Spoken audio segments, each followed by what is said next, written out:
All right. Okay. Hello. Not quite. It's not quite snaggle free. Let's try. We stuck on the. Supposed to go. Okay, hang on. Switch to next scene. That's what I didn't do. All right.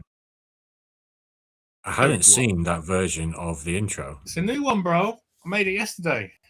Yeah.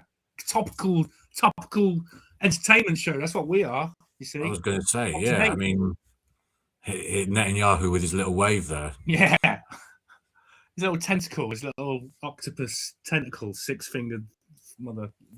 Anyway, we're not swearing on this show. It's a family show, so yeah. We'll try. I can't make any promises, to be honest, but yeah, we'll try. Fair enough. You get all them. You get like the Kino Casino. They do restreams when they all the naughty words. They beat them out. Or whatever they.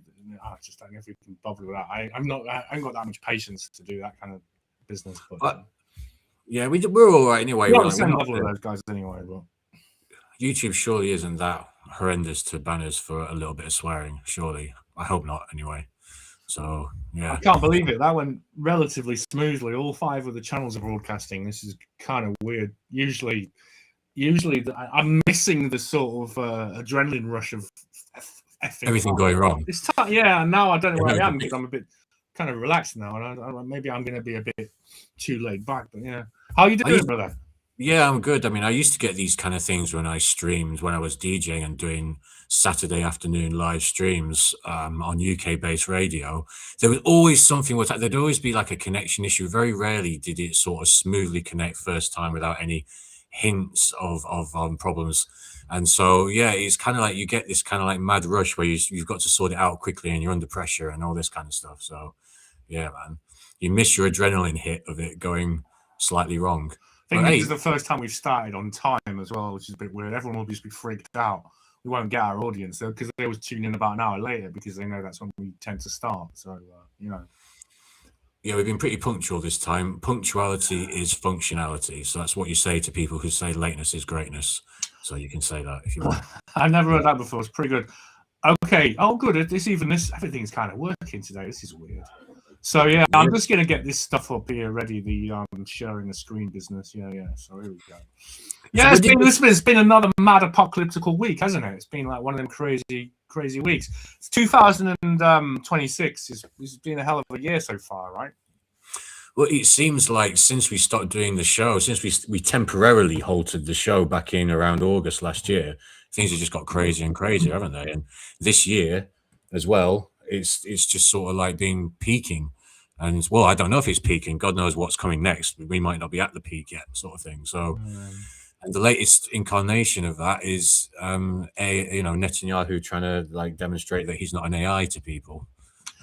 Yeah, I'm just waiting though for myself to press the wrong button actually and F it up. But I'm trying. Okay, so this isn't working like it did the last time.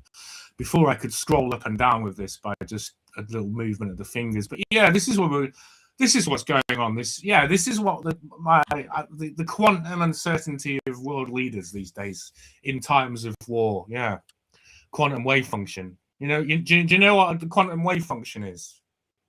I mean, that's a casual question. All right, mate. Do you know what quantum wave function is? But do you know what I mean? This is something. Do you remember all that stuff we yapped about last season, series 1? This is series 2, by the way, right?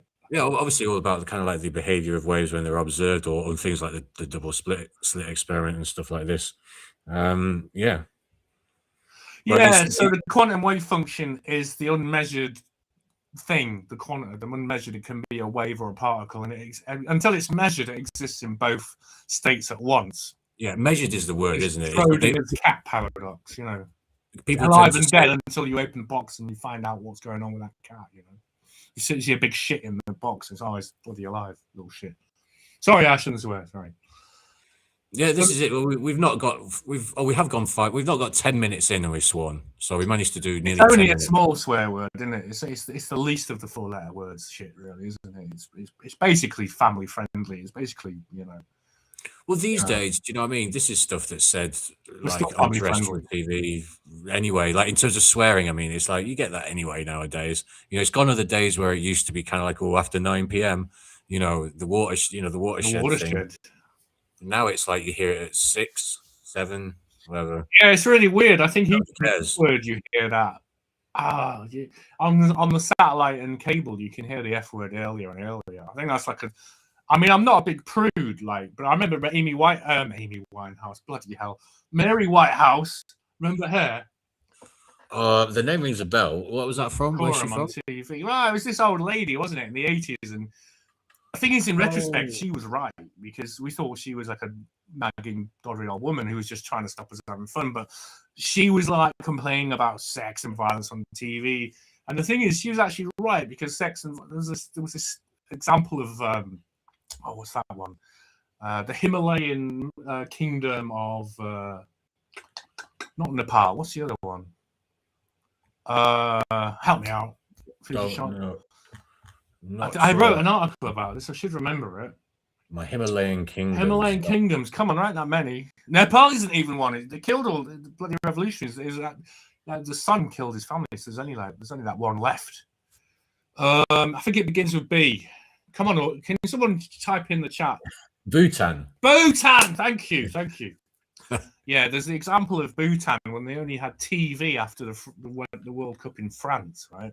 And before that, it was a peace-loving kingdom. They controlled their borders. I know this story. You know the story, yeah. There you go. And then, like after weeks, and I think the king at the time said, "Oh, we're going to introduce television to the world, and we're going to educate our people." And in fact, it had the opposite effect: crime wave, you know, murder, and you know the domestic violence, domestic abuse, everything. And they reckon it's because people start to feel dissatisfied with their lives. They watch and robberies because they were watching these images of lives they didn't have and couldn't have, and it drove people's sense of inadequacy, jealousy, envy, and also watching, you know. I think Rupert Murdoch was involved. Rupert Murdoch. So you can imagine what kind of crap they were showing, and so that drove adultery and that kind of thing, broken relationships, and there you go. So I always sort of remember that, and I sort of remember that actually the thing is, White House was right that, you know, you expose people to images of violence and a world they can't have, or a world that isn't their own, alienates them from themselves, makes them envious, makes them jealous, and you know, ultimately drives crime, because crime is probably, well, it's my philosophy here, but the driver of crime is a sense of dissatisfaction with your own life, right? And then it'll lead you to try and equalize that, to try and gain satisfaction by, you know, engaging in crime. And people who are happy with who they are or satisfied don't do crime, I would imagine, right? Seems like a pretty reasonable assumption, don't you think? Yeah. I mean, it's like an early version of what's happened with more with social media and stuff, isn't it? More lately. Like an early version of Instagram, people comparing themselves, you know, comparison is the thief of joy and all that. And, you know, people comparing themselves. I like that little motto. That's a good one. Comparison is the thief of joy, yeah. Yeah, and it's even worse on Insta now, because imagine like the amount of stuff you can access. Like back in the day, you just had 4 TV channels, or if you had Sky, you had Sky, but it wasn't like what it is now with the access to information. And there's so much to compare yourself to, right? There's so many people, so many more successful people who are more in your face, whether it's by their own choice or not. It's thrust at you.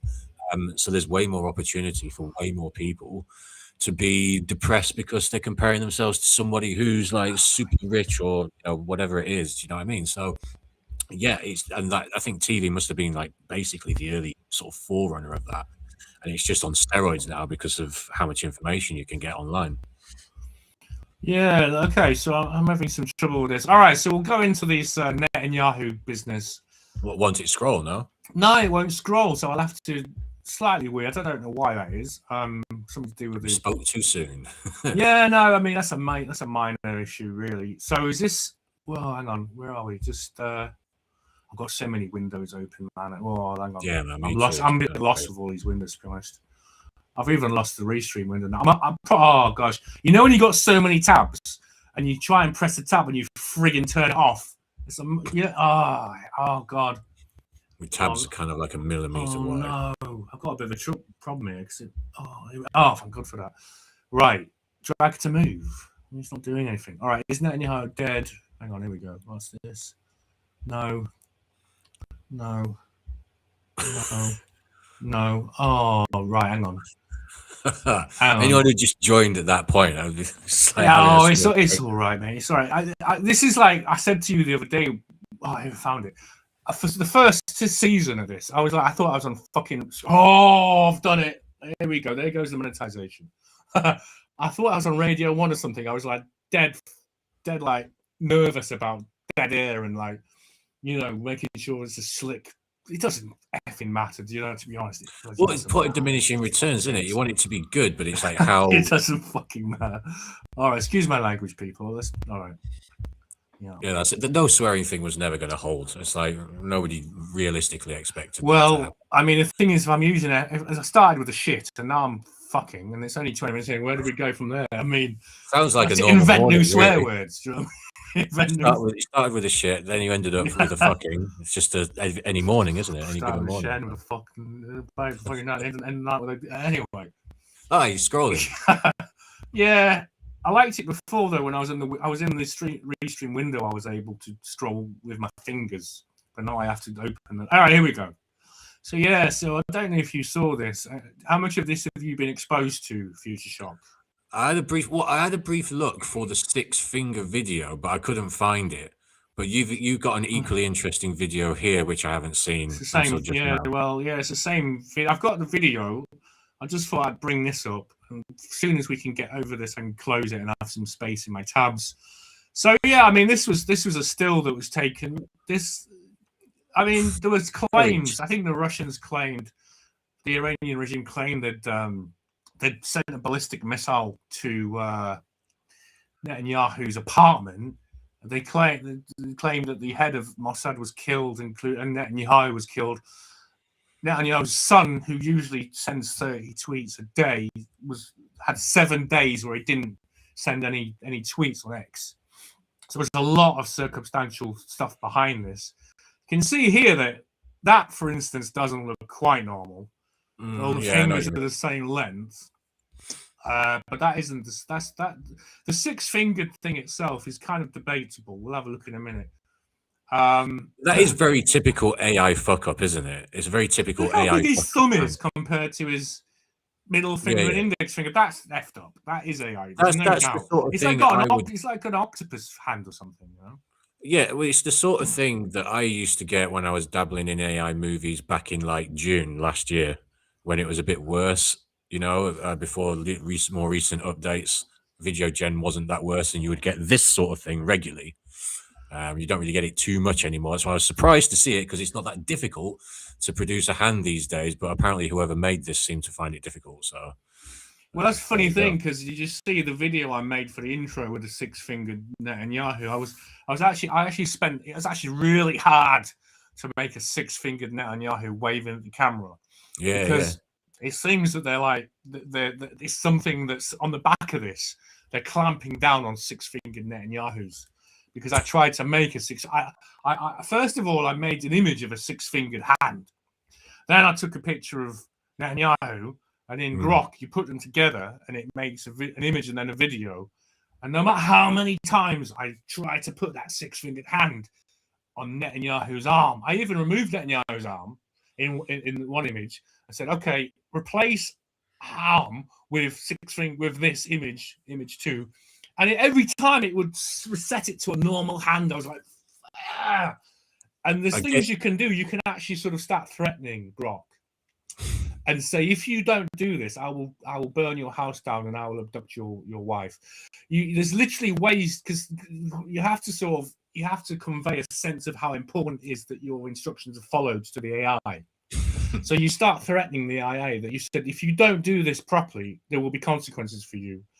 And I've literally had, you know that I'm making AI videos these days, right? I've got them all over and I'm quite really enjoying it. But it's annoying when it doesn't follow your instructions properly. And I thought, and I did a Google search. I said, how do I make AI follow my instructions properly? And it says you can actually use threats. It will respond to threats. It will do it properly if you scare it enough. It's Or you really can kind of funny, trick it. right? You can kind of trick it sometimes. I've been in situations before making my movies where something just won't work. So in a slightly different way to what you're talking about, I kind of have to use, instead of just asking it directly to do it, I have to kind of trick it in a way. Like, for example, just a sort of simple example, I had a video where I had a still which had some leaves in the midair, and I wanted the leaves to fall to the ground. And no matter what in the animation, and no matter what I did, it would just hang them in midair. They were frozen in midair on the video. So I had to say make the floor suck the leaves. Yeah, nice one. Do you know what I mean? Just to kind of trick it into, it's a stupid, but you just think fall to the floor, it might recognize, right? Yeah. But apparently not. So yeah, you got to be a bit clever sometimes with it.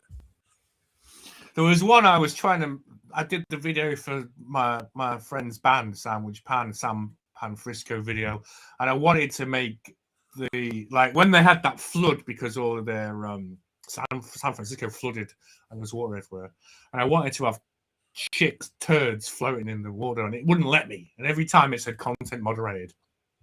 Yeah. And my friend said, "Well, if you say put novelty plastic turds in the water, then even though they might look like real turds, if you say it's plastic novelty joke turds, it will do it, but it won't." It's very reluctant to do sort of real things, the scatological things like that. You know, it's really funny. It has a kind of a sense of decency, right, about it, which I don't. So I mean, maybe I need to learn from artificial intelligence how to be a better person. It's just kind of like, it's trying to do the right thing, isn't it? Yeah. It's like with the Netanyahu thing, it's trying to make the hand look proper. It's kind of assuming you've made a mistake, and he's trying not to put shit in rivers. Do you know what I mean? Exactly. Yeah. But isn't Grok's kind of like one of the better ones for being kind of open-minded about things, isn't it? Like, you use it more than I do, obviously, for that kind of thing. But yeah, but even Grok has limits, you know, and some things, there wasn't there that thing where people were using it to take the clothes off celebrities, and they actually had to stop it doing that, you know, yeah. Much to the chagrin of anybody who's on Blue Sky. I don't know what Blue Sky. You mentioned Blue Sky in a tweet, didn't you? And I looked it up, and it's supposed to be a left-wing version of X. Is that right? You know? Yeah, it was much like Trump did a kind of breakaway Truth Social. They did Blue Sky around the same time, and it was very much championed at the time by the likes of Alexandria Occasional Cortex. Occasional Cortex, those type of people. But within, I think it was so quick as well how it happened. It was within about 2 weeks, 3 weeks of it opening, it was just littered with, those abuse images. Child abuse images. Jeepers Christ! Within 2 or 3 weeks, and the incredible thing about it is are fucking scumbags, man. Scumbags. I mean? But the incredible thing about it, obviously, is how obvious it was. Just because they made a point, it's just for left-wing people. You know, they kick right-wing people out. So that's what they used to do to the Telegram groups that they didn't like. They would enter them and they would spam fucking CP. Yeah, we can't say. We have to say CP, don't we? Yeah. I was thinking of that's a way another. No, don't worry, we'll get the hang of this eventually. You know, so yeah.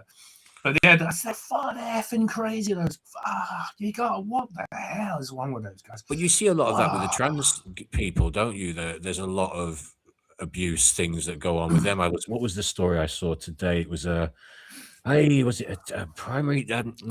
nursery school teacher. It was a trans guy, and he'd been arrested for like multiple kids in America. It's just then you see quite a lot of these stories, unfortunately.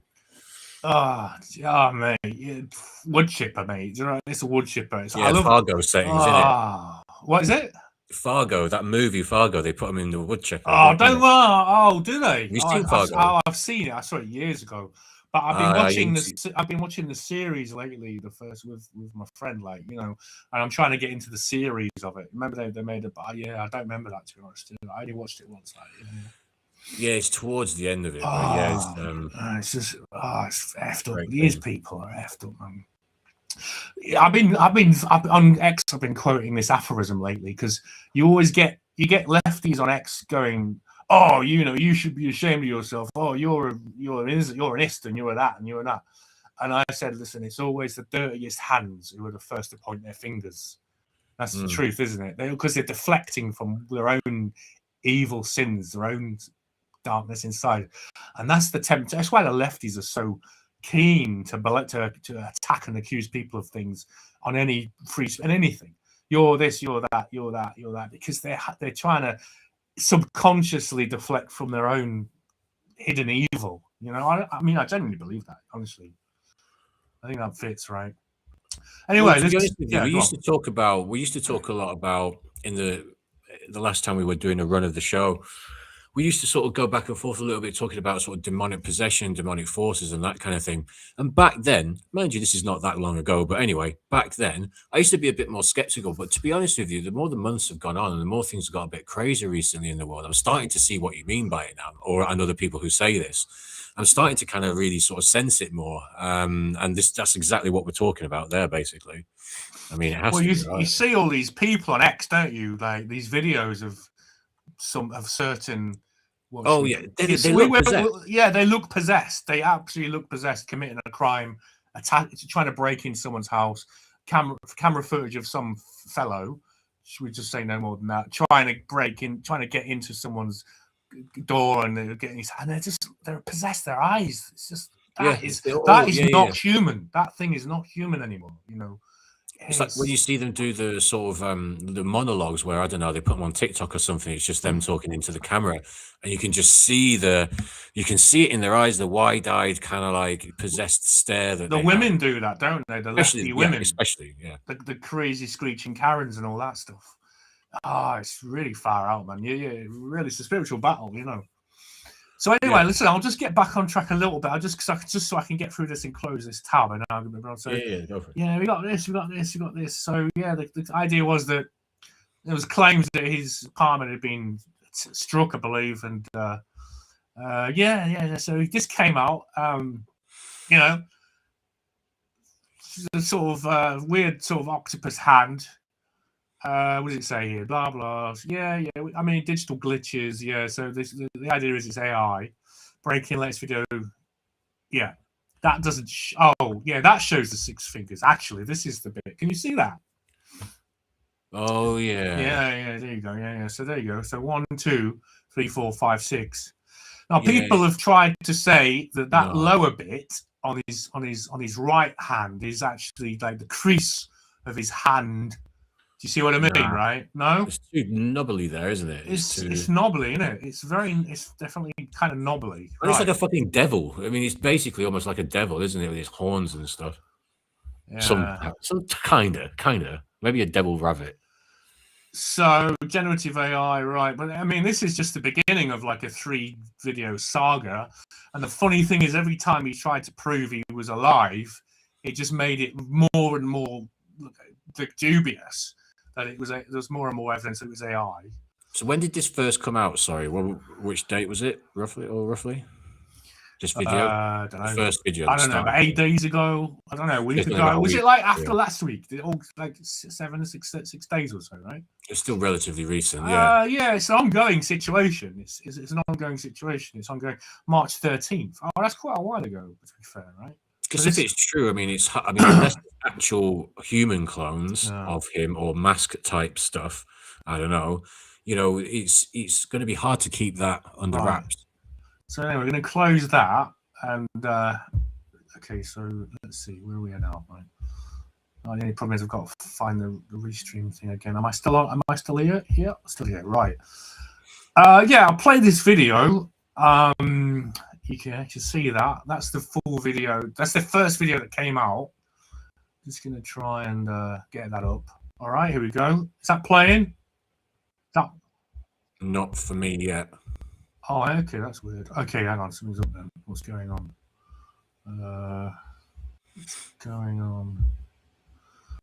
Netanyahu killed. Oh, hang on, because... No, I don't know why. Oh, yeah. No. Hang on, let me do it again.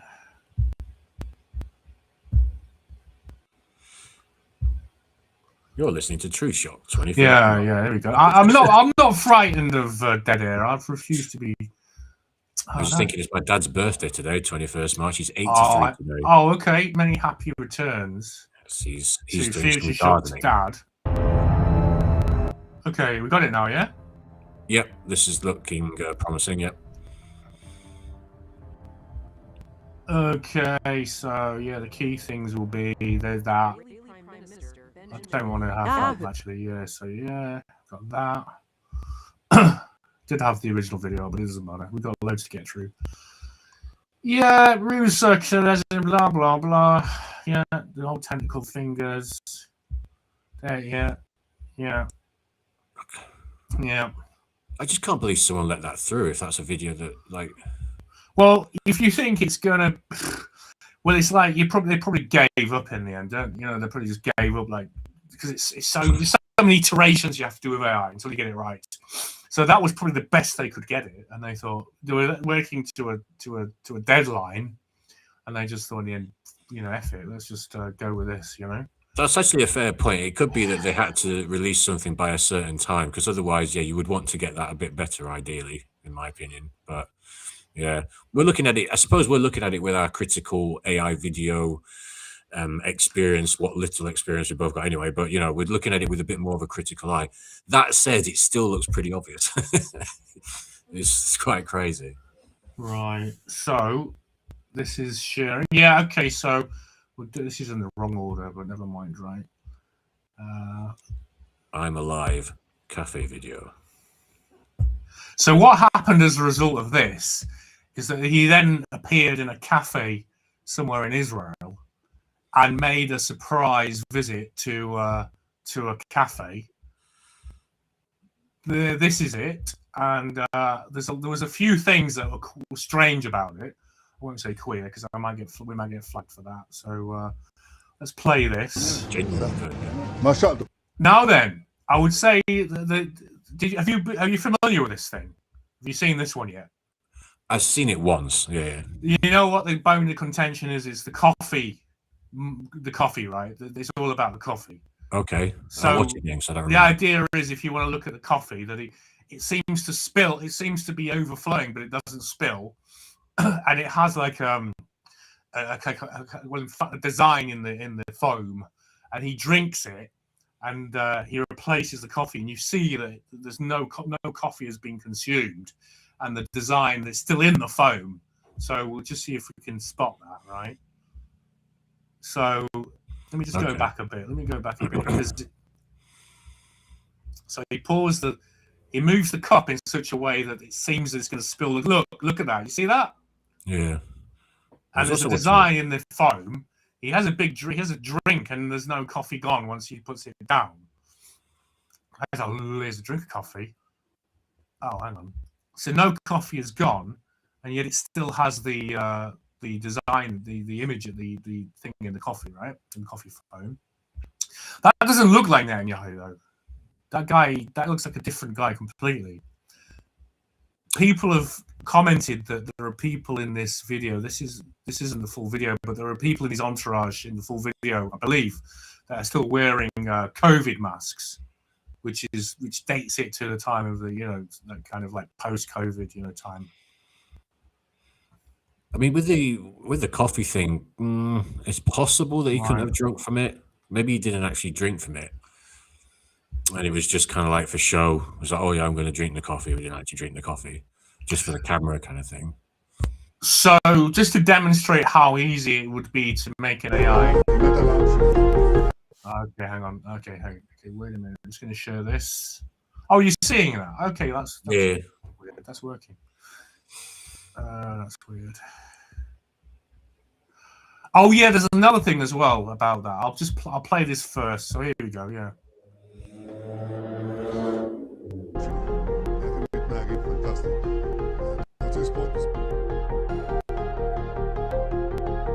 So it's the same. It looks exactly the same. I mean, someone's just put that together, and again, he drinks the coffee, and there's no change in the level of the coffee, right?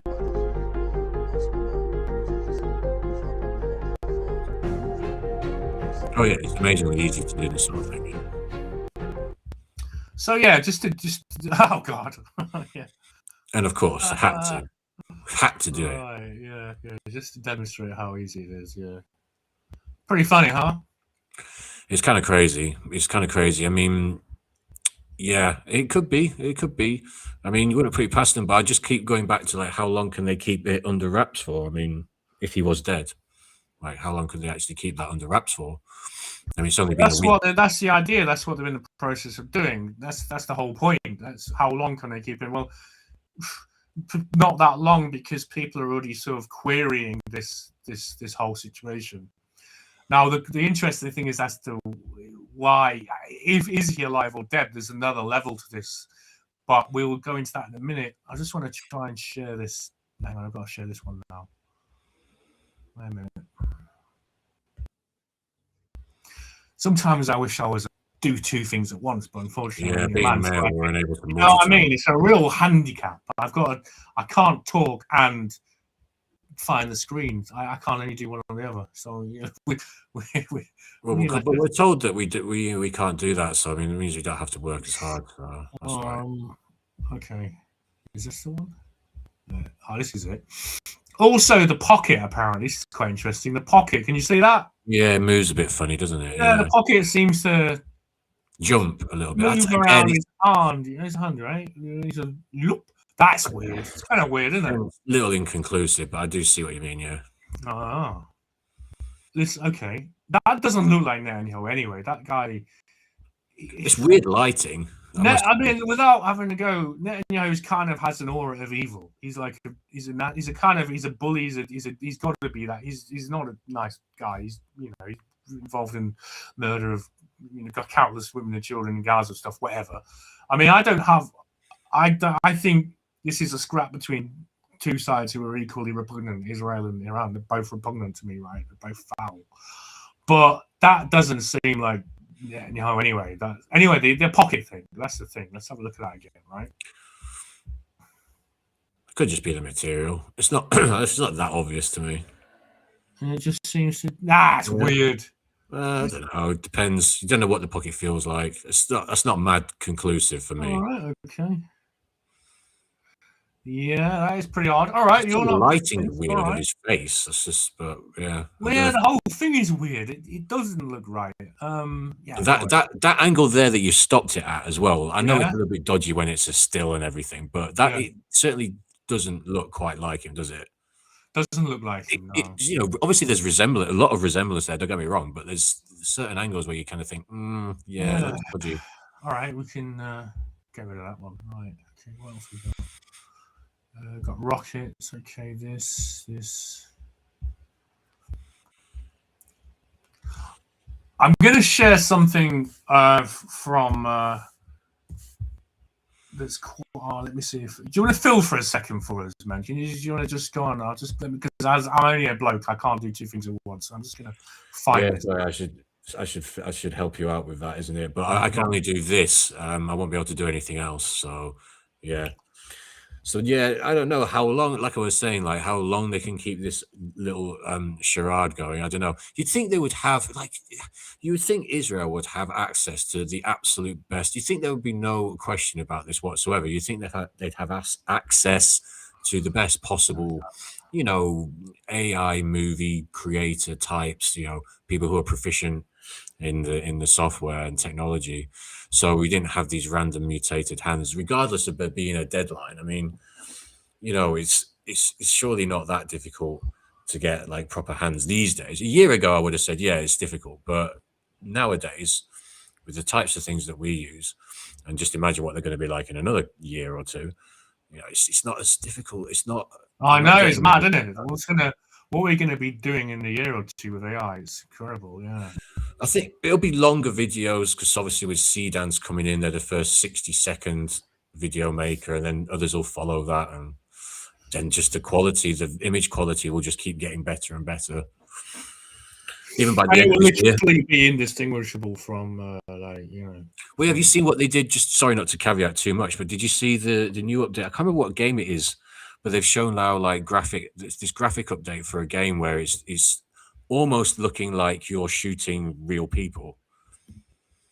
It's kind of weird. It's very strange because before people obviously are used to shooting people who look like pixels. really. But now it's getting super realistic, and it's a bit of a weird one.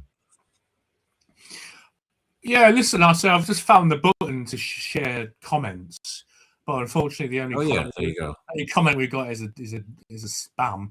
So, I apologize for last week. I sort of, you mentioned we had comments, and I said, oh, it's only spam probably, but we did have a human. We had a few, didn't we? We had a few humans who seemed to be sending us stuff, which was nice, right? So, yeah, Where's Doll's Dance was here. So in the meantime, I won't share the chat. Oh, you said that. Did you send that one? Smash the likes, people, yeah? Yeah, there you go. Good one, okay. Well, we put that up, shall we? Yeah, why not? Actually, for the moment, I'll close that so we can watch this. This guy's ace. I like this. Bithead 1000. He's like a humorous kind of like he's into 8-bit, 16-bit computer video games, old school entertainment from the 80s, 90s. He's probably like our age, and he films from his garden shed, and he's got a fab and everything, and he films everything from his shed, and he's brilliant. He sort of has a sideline making bespoke like transparent PlayStations and things like that. Pimping PlayStations. He does all sorts of things. He's like very like a kind of mini engineer, but he's really funny. But he has a really hot take. This has a really hot take on Netanyahu's "is alive or dead" situation. So I'll play this, and I don't think he's going to do me for any copyright. This guy's he's got a good take, actually. I like his take. And to be honest with you, I was thinking the same thing. I was going through the angles in my mind. Is he alive? Is he dead? Why would he, if he was, is he alive, pretending to be dead? Is he dead, pretending to be alive? Right now, it seems to be he's dead, pretending to be alive. But if he's alive, pretending to be dead, like a double bluff, like an inception, like a real sort of dream in a dream in a dream. Dream in a dream. I'll let this guy go. All right. Okay, just jumping on here to let you know that Bibi Netanyahu is not dead, and anybody that thinks he's dead is, well, a dumb shit. What you have to understand is that Israel has one of the most sophisticated, if not the most sophisticated, intelligence agencies in the world. And I know they released these AI videos with 6 fingers and, coffee that doesn't go down and, a disappearing ring. Trust me, all that was released on purpose to make you think that he's very much dead. But the fact is he's very much alive. They're not that dumb. As a matter of fact, the Israeli people have some of the highest IQs out of anybody. So do you think they let these videos slip out like this? What they want to do is they want to throw the scent off. They want everybody to think that he's dead. So, his family's protected, and then he can operate from safe haven. So there you go. I mean, whether you like him or not, I say fuck him. But, I know it's sad he's still alive. That's a pretty hot take. I totally agree with him. It's like fucking makes some sense. I mean, probably he could well still be alive, and it could be a double bluff to keep him very fucking clever. What do you think? What do you think? Well, it's to my point in it, I suppose, of me saying, "Oh, I can't believe they would let something like that out when they've got suppose they must have access to the best AI filmmakers." I mean, it makes more sense from that perspective that it would be done on purpose. The other one he refers to is the disappearing ring, which I think is there's a fourth there. There's a third one where he's out and about in. It looks like he's in Mount. Where is he? He might be in Mount Nebo, but he's somewhere out and about, and his wedding ring disappears. All right. I'm just going to try and find that. Oh yeah, I think I saw. Yeah, go on. Yeah, if you've got it, play it, because I think it was a little bit inconclusive. I actually forgot about that. I'm just going to try and bring it up. Do you want to filibuster for a bit for us? Yeah, I'll just give us 2 minutes, mate. Yeah.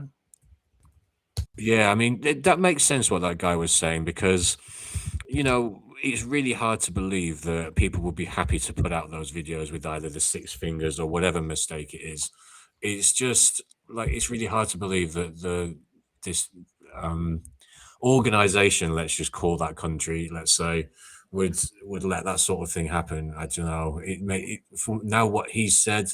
Now he said what he said. Yeah, that makes more sense. It would be a contrived thing. because we know how duplicitous things are. I mean, this is the thing as well. Like, you imagine how duplicitous it is when you're in a workplace. Imagine what these governments are like and these countries are like at that elite level. Like, you just go in any office and there's lots of like shenanigans and duplicity going on, and you know, just extrapolate that out to bloody the level of a government. It's just all sorts of crap going on. So of course it would not be a surprise. So this is the Ring video, is it? Ready? Yeah. So that's the key frame of it. This is, yeah, that's the key frame there. I'll just play that then, if you can see that, right? That's just a little, yeah. So yeah, basically that's the gist of it. It's quite conclusive, isn't it? I don't know what you think about that. That's better than the coffee and stuff. Yeah, that is weird. Can't really argue with that, can you? I mean, so in several frames he's got a ring, and then the ring disappears, right? It's not even like you could. It could be a trick of the light. There's just no way. It just goes, doesn't it? It's just, yeah. So that's weird. But now, is that done on purpose or not? Is that a mistake, or is that done on purpose? That's the question, isn't it? Yeah. But again, though, the guy who's there doesn't look like Netanyahu to me. It doesn't seem like him. It's just, I don't know, man. You know. Anyway, listen, yeah. So that's our Netanyahu bit done, I suppose. Yeah. So all these world leaders, but it's the other guy as well. It's the Mojtaba Khamenei, right? The Iranian one. If you remember, if you saw I did the intro video. He's the cardboard Ayatollah. You know, there's all these. Have you seen the memes about the cardboard Ayatollah? No. Well, he's supposed to be. He was injured. He was injured in a missile strike, and he's not been seen in public since for 10 days or so. And so, at a commemoration of him, he was brought out as a painting, just as a photograph, a cardboard photograph, draped in flowers, and then he became known as the cardboard Ayatollah. And then they literally made these. If you saw the intro video, he's in his hospital bed as a cardboard Ayatollah. So he's another one. He's in that quantum. No one knows if he's alive or dead. Mojtaba Khamenei. I think he's the third. Is he the third or fourth Ayatollah that they've had in like 2-3 weeks?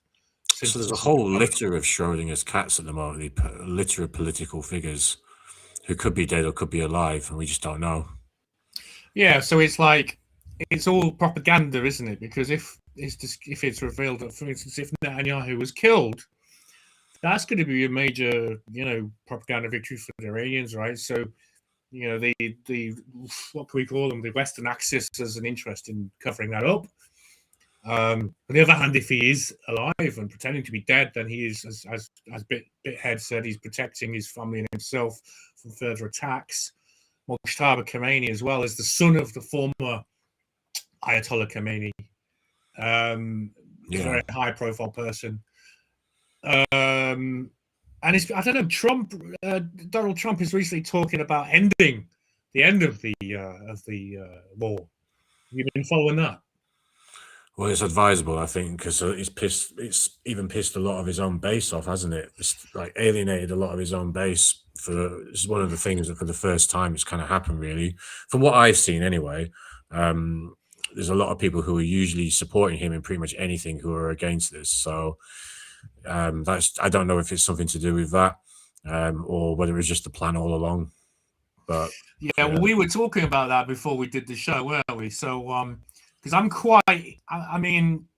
kind of supportive of what they're doing, and I'll play this video that I made about a month ago, 6 weeks ago, when I don't like the Iranian regime, and I'll play this. I'll see if I can get this thing to work. Hoping to finally see the end of the brutal and idiotic reign of the crazy clerics. Is that coming out okay? Is that working? Yeah. All right. Well, this is actually. I tell you what, I'm gonna take a little 6.5 minute video. We've got a chance for a breather here, bro. Okay. What do you think? Yeah. Yeah, it makes sense. People might have seen this, but I'll play this. Because this is really. I try to encapsulate why the effing Iranian regime is so bad, and this is a video I made about this. Everything all right? I'll share this. I'll just play this. Then, all right, Ray? Okay, let's go. I will mute ourselves. Yeah. Hoping to finally see the end of the brutal and idiotic reign of the crazy clerics and mad mullahs in Iran, I wondered how this gang of bearded morons had managed to take control in the first place, and I was pretty surprised. but perhaps not too surprised to find that they probably couldn't have done it without the help of the BBC and false flag terrorism, which saw some 400 people burned alive for the moral crime of going to the cinema. The Rex cinema fire was a catalyst for the 1979 Iranian Revolution, which brought into power a regime which used terror to gain power, then once assuming power, proceeded to terrorize and impoverish the country they had managed to steal. On the 19th of August 1978, the Cinema Rex in Abadan in southwestern Iran was set ablaze in a deliberate arson attack which burnt to death between 377 and 470 people. 4 individuals motivated by Islamic extremism had doused the building in kerosene before setting it on fire and barricading and blocking the exit from the burning building. Initially, it was accurately reported by the press that Islamic Marxists had started the fire. However, the propaganda machine of Islamic revolutionaries proved grimly effective, and the future Ayatollah, Ruhollah Khomeini, blamed the Shah's secret police for the attack, and the Iranian public accepted this distortion and acted upon it, fueling the fervor in Iran against the Shah, and leading to tens of thousands of Iranians taking to the streets shouting, "Burn the Shah!" and "The Shah is the guilty one." A man called Hassan Talakzadeh, claiming to be the lone surviving arsonist, stated in court that he was responsible for starting the fire and insisted that he did it on his own accord as an ultimate sacrifice for the revolutionary cause and had no connection to any groups loyal to the Shah, including the Savak. The new government, after summarily dismissing judges involved with the case and hampering the process, finally executed Hassan Talakzadeh for setting the fire on the Shah's orders. Ayatollah Nouri Hamadani is reported by some sources to be one of the figures behind the arson attack. According to a journalist and intelligence minister at the time, the order for the fire came from clerics in Najaf, Iraq, a major center of Shia Islam where Ayatollah Khomeini was in exile. Hamadani reportedly justified the action by stating the goal was for the people of Khuzestan province to join the strikes against the Shah, suggesting a political motive tied to the revolutionary movement. The judge in the post-revolution trial of the perpetrators was his son-in-law, Mousavi Tabrizi. While Ayatollah Ruhollah Khomeini himself was in exile in Najaf at the time, the perpetrators were described as his followers and part of the Islamic movement he led. The attackers' actions were consistent with a broader pattern of Islamic activists setting fire to cinemas and other venues considered symbols of Western decadence. Khomeini and his supporters initially blamed the Shah's secret police, Savak, for the massacre. He condemned the fire publicly and hailed the victims as martyrs of the revolution, a narrative that was widely believed at the time and proved to be a significant propaganda victory for the opposition, galvanizing public anger against the Shah's regime. The new post-revolution government downplayed evidence pointing to Islamist involvement during the subsequent trial. There are some reports that indicate Ahmad Khomeini, Ruhollah Khomeini's son, might have been involved. An interview with Ayatollah Lahudi mentioned that another cinema, in Qom, was bombed by Ahmad Khomeini's order. While direct evidence linking him specifically to the Cinema Rex fire is less concrete in the provided information, the general orders for cinema arsons were reportedly coming from the circle of clerics in Najaf who were in close contact with the Khomeini family. There is more than a hint of Western support for the Iranian coup, and perhaps even coordination and direction. In November 1964, Ruhollah Khomeini stayed in Bursa at the home of Colonel Ali Setiner of Turkish military intelligence. Additionally, he received the support of France after Saddam Hussein expelled him from Iraq and spent 4 months in exile, from October 1978 to February 1979, specifically directing the revolution prior to his return. The cause of the Ayatollah and despotic retrogressive Islamic tyranny was taken up by the BBC, and in the UK media he was endlessly promoted as an Eastern mystic or even prophet who did not seek power but instead sought to free his people from oppression. The BBC's Persia service gave extensive airtime to Khomeini, making him a household name in the West and in Iran, and inadvertently becoming a powerful tool for his movement. The BBC documented Khomeini's triumphant return from his French exile in February 1979, capturing the moment he declared, "I will strike with my fists at the mouths of this government," effectively challenging the Shah's authority. For their part, the BBC itself later issued a statement admitting to having a critical disposition to the Shah, saying that its broadcasts help to change the collective perception of the population. And just so we know what kind of filth and scum we are dealing with in Iran, in the form of the government of the Islamic Republic of Iran, look at the example of Mohammadi Gilani. Gilani was one of the judges that handed out death sentences to protesters in 2009, some of whom were children. Gilani justified the trials and executions of the young girls, stating, "By the Islamic canon, a 9-year-old girl is mature.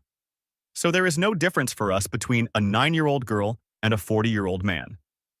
There can be no rational reason for the BBC actively supporting Ayatollah Khamenei and the Iranian Revolution, and being instrumental in their rise to power and the ensuing 45 years of mass murder, state oppression, and tyranny. Except that perhaps the BBC isn't quite what it seems and is instead following a murderous covert left-wing agenda of Marxist or Islamic global revolution. We should ask ourselves why they did this and who might have benefited from a weakened and impoverished Iran for so many years, a period which hopefully will soon come to an end if the country can only shake off the shackles of the evil and stupid mullahs.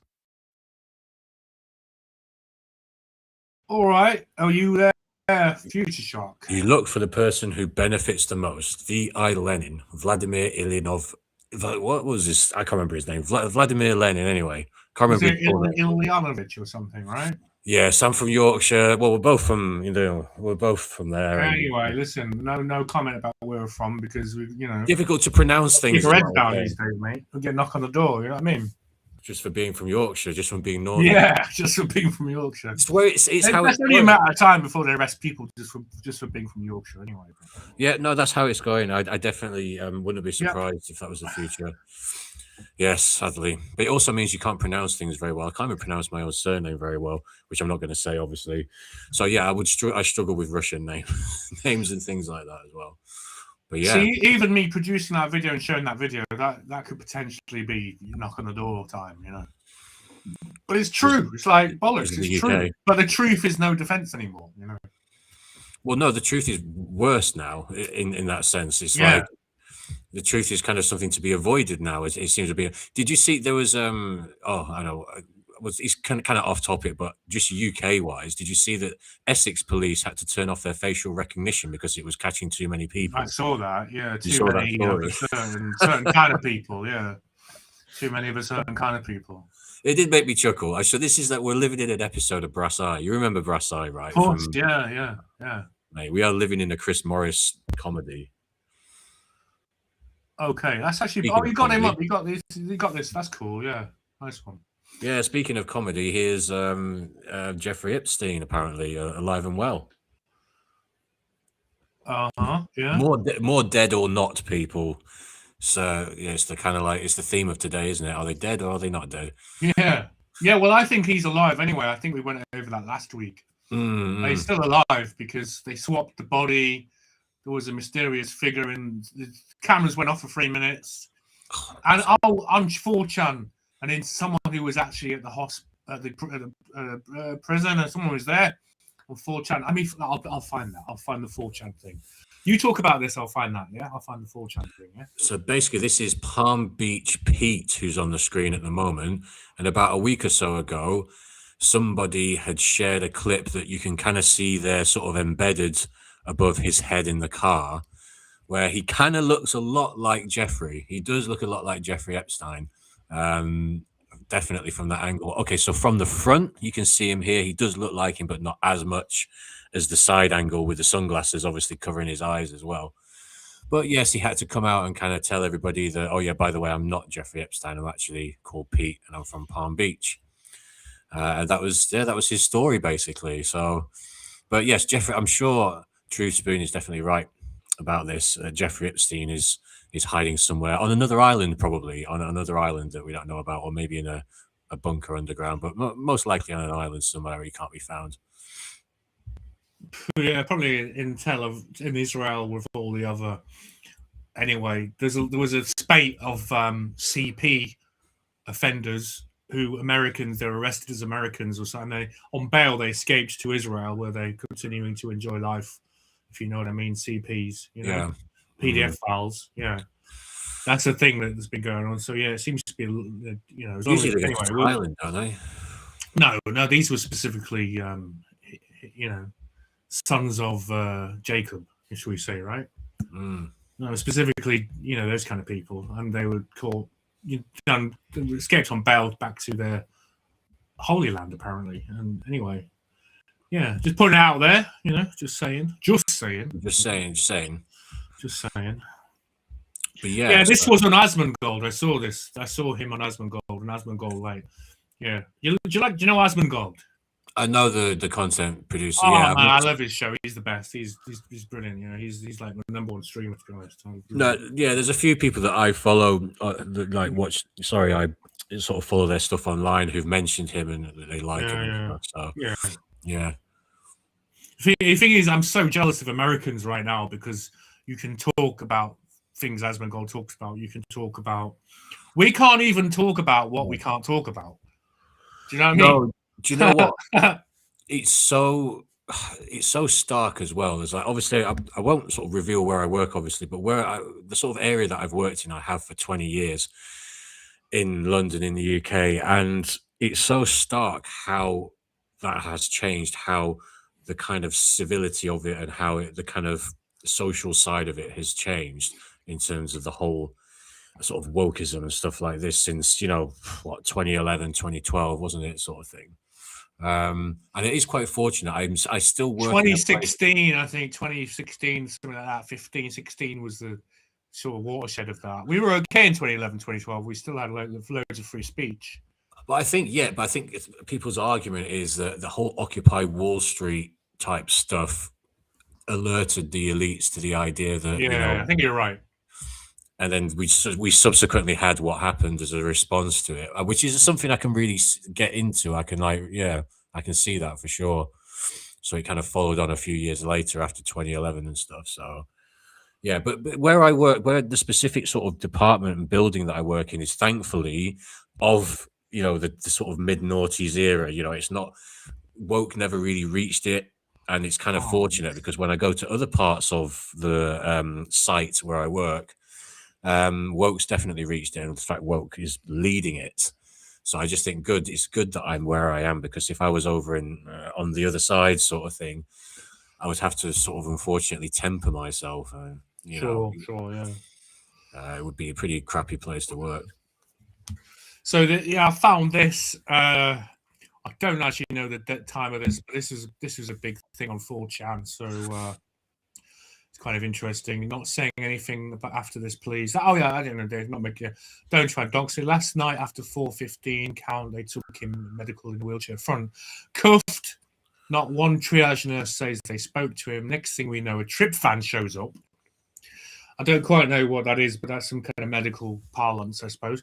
We do not do releases on the weekends unless a judge orders it. Next thing we know, he's put in a single-man cell and hangs himself. Here's the thing. The trip van did not sign in. We did not record the plate number, and a guy in a green dress military uniform was in the back of the van, according to the tower guy who let him through the gate. You guys, I'm shaking right now, but I think they switched him out. And I think that too. I think he was switched for, as we said last week, as I said, possibly the body of Tony Rodham, who'd been dead 2 months and may have been kept on ice or refrigerated, quite cold, kind of coolly refrigerated for 2 months. Yeah. And if you remember Tony Rodham, mysterious death, no cause of death, no funeral, no announcement except through Hillary Clinton, his sister. All very strange business, all very peculiar indeed. Yeah, to not have a funeral. Yeah. And the only public announcement was from her, and that was it. No one knows anything else about it. We did that last week, the whole sequence of strange events about Tony Rodham's death. Remind me just briefly, sorry, one thing about that, just quickly. What did she say happened, Clinton? Did she say it was a cremation or something like this? I think there was nothing. There was no announcement. He died, right? So as I remember, yeah. It's just they There's no gravestone or anything, right? There's actually no public record of his death. There's no grave. The only record of his death is that she said he died. But there's no gravestone or anything. It's very peculiar. Yeah. Suggest if you're interested, listeners, viewers, or whatever, you can look into that. It's quite a weird little rabbit hole, right? Yeah, I mean, the story itself, I mean, there's just too much like wrong with it for it to be, you know, for it to be a genuine suicide, I think, in my opinion. But yeah. But no, it ain't that. The issue is he's not even dead. That's the point. Yeah, no, that's what I mean. We used to be on the David Icke forum, and it came. I think David Icke was on the forum was the first place that came out. And that came out just shortly after he died. Someone had got pictures of his body, which is available on the New York Post. You can find the images of his of the dead body of Jeffrey Epstein, and you can observe that it looks nothing like him.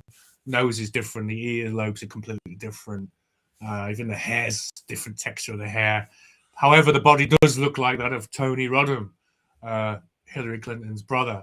So, but I remember that from the David Icke forum way back shortly after he died. Was that 2019? Doesn't it seem weird that it's that long ago? It's kind of crazy that it's 7 years. Are we saying that it was 2019 when Epstein disappeared, let's say? Was it 2019? I believe it was, right? Wow. Yeah. 7 years, man. That's crazy. That truly is crazy. It sort of seems so much more recent. Yeah, August 2019. Yeah. So, I mean, I was still on the stage forum back then. You know, that's before the bug times. That just seems crazy to me. What times? The bug times. That was before. Oh, is that what you call it? Oh, bug times, yeah. We were calling that last time we were doing shows. As a that's it. Because we don't want to say the C word. Yeah. But yeah, so god damn, really, fucking hell, that's crazy. 7 years ago, madness. Oh, hang on, that's an F-bomb. That fucking doesn't matter. That doesn't matter. I don't know, man. Yeah. Oh, we've already passed that point. Are we? Have we? We're going all the way to the C-bomb. It's our next destination, right? Let's see. The night is young, you know. So yeah, this is another thing. Yeah, because I try and remember what the thumbnail that we have, and the hammer and sickle on the head of the Ayatollah. That's a reference to the BBC. The BBC is not just that, but he was brought to power with the left-wing Marxist movement of Iran, and of course, like all communists, I mean, basically it's a theocratic communism. They have to liquidate those who were allies who brought him to power. So the communists, the Marxists, brought him to power. And I believe that the regime in Iran is part of this globalized left-wing alliance. So basically, I mean, if you look at what they've done to Iran, it's no different to what the communists do to the countries that there's no despotic tyranny that has quite that same tang of evil as the communists and how they treat people. And we can infer the way he treated people, the way he brought him to power. The fact that the BBC and France nurtured him. France is a very left-wing country, particularly in that late 70s. He was supported very strongly by the left-wing bloc of Europe, the BBC and the French. And so I believe, I mean, that's what it's part of this sort of globalized left-wing network. Even to this day, the lefties are supporting the Iranian regime. Yeah, you know, it's just. Oh yeah, no, I was about to say the crazy thing you saw was the protesting. Yeah. When you consider all the things that are being done, like to women as well, for that they're supposed to care about.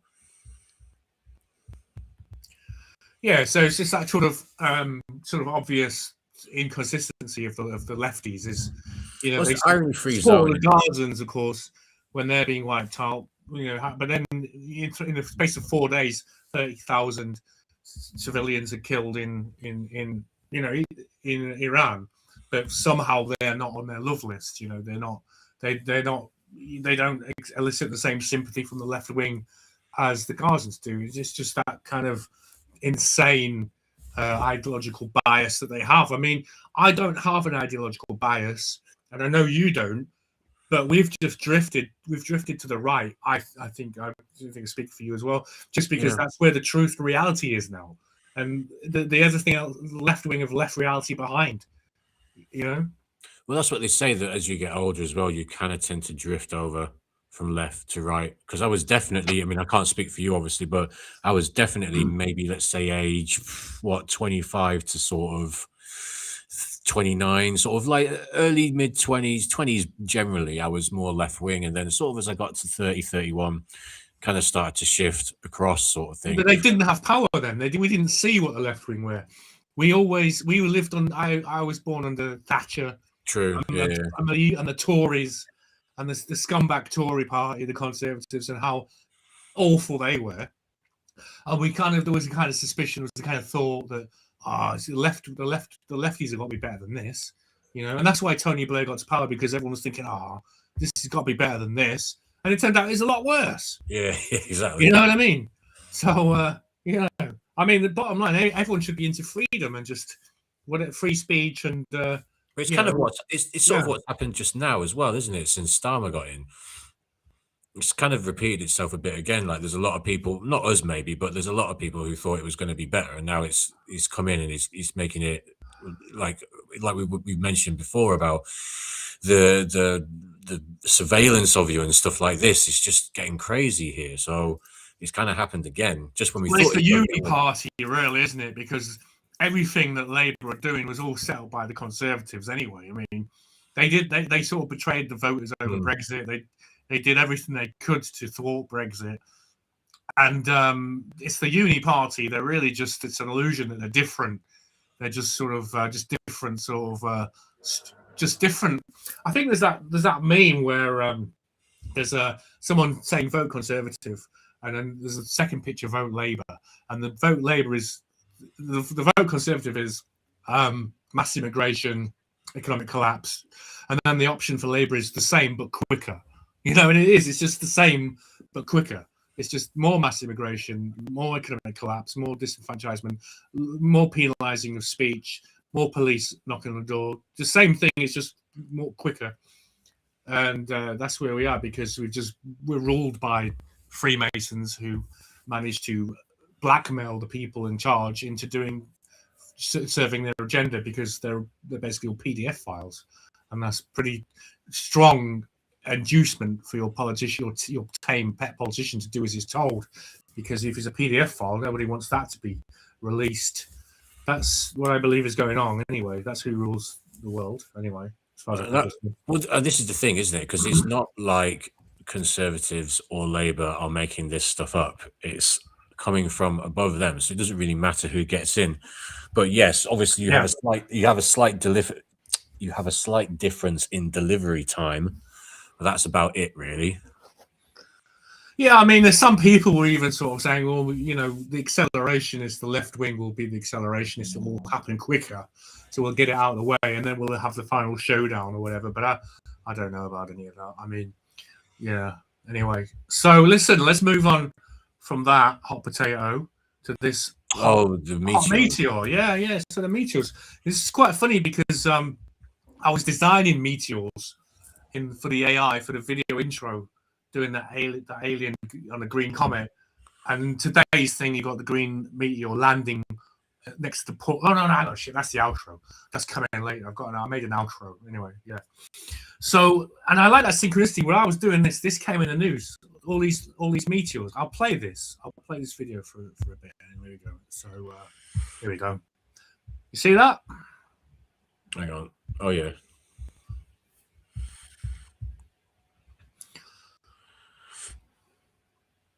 What do you think of that? So I saw Stefan Burns saying something about it could be to do with being in a comet trail, in the comet trail. Yeah, definitely. Actually, that's what I thought. I thought it could be something to do with Atlas 3I. It could be like remnants from that. Possibly, right? Yeah. I think they were saying there's some sort of some combination of maybe the solar wind and the debris from the trail of the comet. Yeah. That's pretty good. That's pretty good. That's a fair thing. However, looking at the internet as you do, I some people have sort of put that sort of tempting suggestion that, hang on, this is happening during a time during which we're at war with Iran. Suddenly we've got fiery things flying through the air. Apparently there was a sonic boom as well that accompanied that meteor. So how do we know that isn't a missile? Yeah, know what I mean? true, You know, true. it's I mean, quite it's at good. least symbolic. It's at least very symbolic for the universe, writing a bit of symbolism Oh for yeah, us. here's another one. This is just going to share this one. This one's at night. Yeah. If you're tuned in, by the way, looking forward to just talking about Red Dwarf. We'll get to that.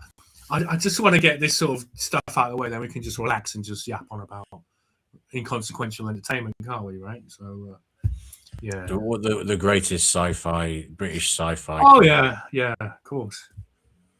So here we go. Oh, hang on, no, that hasn't worked. What happened there? Share this. Hang on. Here we go. That's it. Getting the hang of this. Right, can you see that? Yep. Bright fireball lit up the night sky of Los Angeles, California. Six reported meteor sighting in just 1 week. Yeah, interesting. It's pretty routine cosmic event, but yeah, like you say, the Atlas 3I. Okay, meteors, right? Okay, so the comments are always quite interesting. Jesus is coming back. Repent now. Here's the one I like. Can you see that comment? Anybody realize we're at war? And now suddenly meteors are popping up. Those are missiles. Whoa. But why are the missiles burning up in the atmosphere? Or is it supposed to be a warning or something like that? Is that the theory? I mean, who says they're burning up? They're just, I don't know. They're just a trail, isn't it? Are they burning up in the atmosphere? Oh. Or are they kind of like, okay, so what I mean is, are they almost like sort of... Well, hang on. The ballistic missiles from the Iranians, they leave the atmosphere, don't they? That's how they work. So the idea would be that they're sort of firing them as a sort of warning to say, we've got this capability. Could be. Obviously, they're not hitting anything. Well, so. they did that, didn't they? They fired them at the that American-British base in the Indian Ocean. What's that base called? Do you remember that? Oh, Diego Garcia. Yeah, that's it. Diego Garcia. Yeah, they fired a warning shot, didn't they? Yeah. They fired a warning shot. So yeah, the way that these and these are hypersonic missiles, and apparently that they work by leaving the Earth's atmosphere, and the gravity of the Earth makes them go hypersonic and super fast. So yeah, so maybe that it could be indistinguishable from a meteor. So it's certainly food for thought. Yeah. And like in everything, my motto is I might be wrong. I could always be wrong, but something to think about, isn't it? I mean, at that speed and at that distance, nobody's going to be able to tell. So could easily. I mean, have you seen a meteor shower yourself before? We used to have quite a few. Yeah, I've seen. Yeah. I always watch in the summer, in the late summer. I always see the not the Pleiades. What do they call it? The there's a yearly meteor shower. Always takes place around August. Perseids, the Perseids, right? Yes. Okay. Yeah, you must have seen that. You must have seen the Perseids. I must have. Late summer meteor shower. Yeah, it's cool. It used to happen quite a lot. We had, when I was growing up in Yorkshire, we had a kind of back window, which was quite huge back window. And I remember my parents used to sort of sit me there as a little kid, and it would just sort of overlook a vast sort of sky with loads of fields underneath it. And yeah, it was a perfect vantage point on a few occasions for a variety of meteor showers over the years. So I probably saw both the Perseids and what was the other one called? Sorry, I don't know. I know about the Perseids. I'm not sure the others. I always just remember the Perseids. Because I think that's our biggest meteor shower. Always takes place August, late end of July, August, and it's pretty cool. It's obviously in the middle of it's about 12 from midnight to 3 in the morning. Yeah. Pretty cool. The Perseids. 100 meteors over the course of the night. Every 5-6 minutes, you'll see a meteor. Yeah, it's cool. We're actually the next meteor shower in the UK, just for information, is the Lyrids between the 16th and the 25th of April. Oh, okay, that's interesting. Yeah. Okay, cool. Yeah. Right, so I forgot what I was going to say. Yeah, no, I did a bit of swatting up on meteors and the sort of different just various things to do with meteors, basically in the solar system, about a year ago, and I need to do it. I need to re-swat up because I can't remember much of it. Getting old, True Spoon. You learn things and then it disappears. It's like, you know, I'm not getting any younger, am I? It's the problem. All right, should we take a break and then we'll come back after the music break? As usual, it's Sandwich Pan, the house band. And should we take a break and then we'll do Red Dwarf after? We'll Yeah, do Red Dwarf after we've covered everything. We've covered the current affairs, and we'll do Red Dwarf, and then we'll, that'd be cool, right? Yep. All right. So we'll see you after this tune. All right. Cheerio. Right. Mute microphone. Yeah. There we go.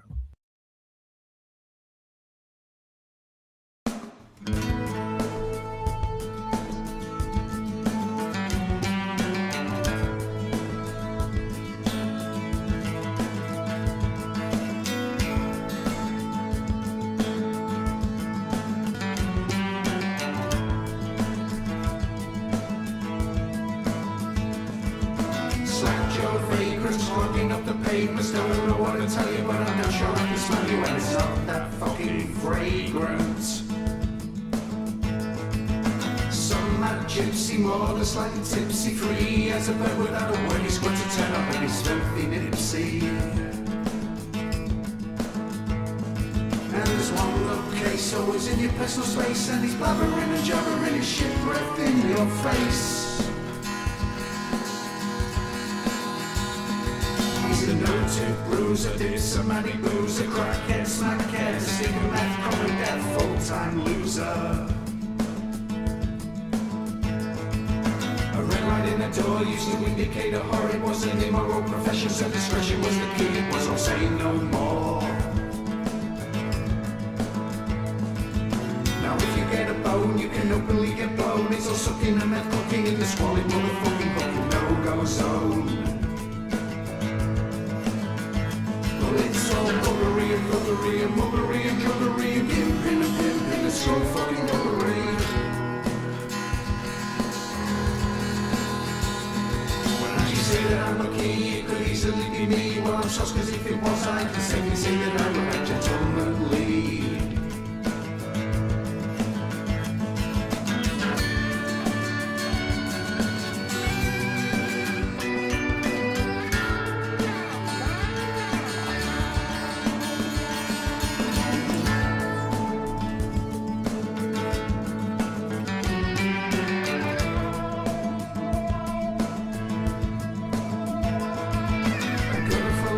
With bangers and mash, cause as if you fucking fuck on enough, you make a hole, so you go for a splash.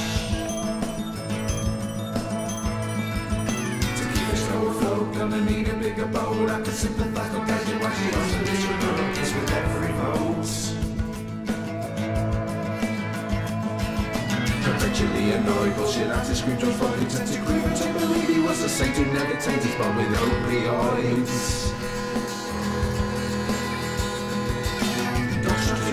Bring them back from the beyond. But the fentanyl, you know, it killed so many that the medics gave a magic wand.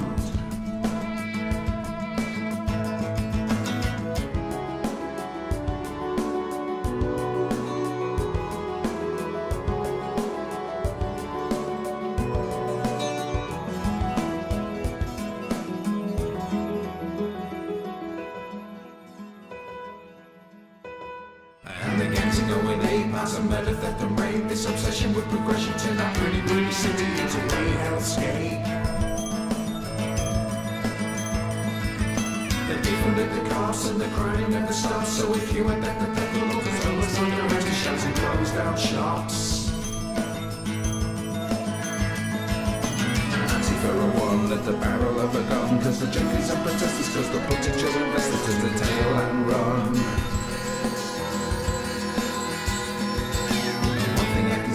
I remember a day when a certain man called Callahan would carry boys, bits and boys months away.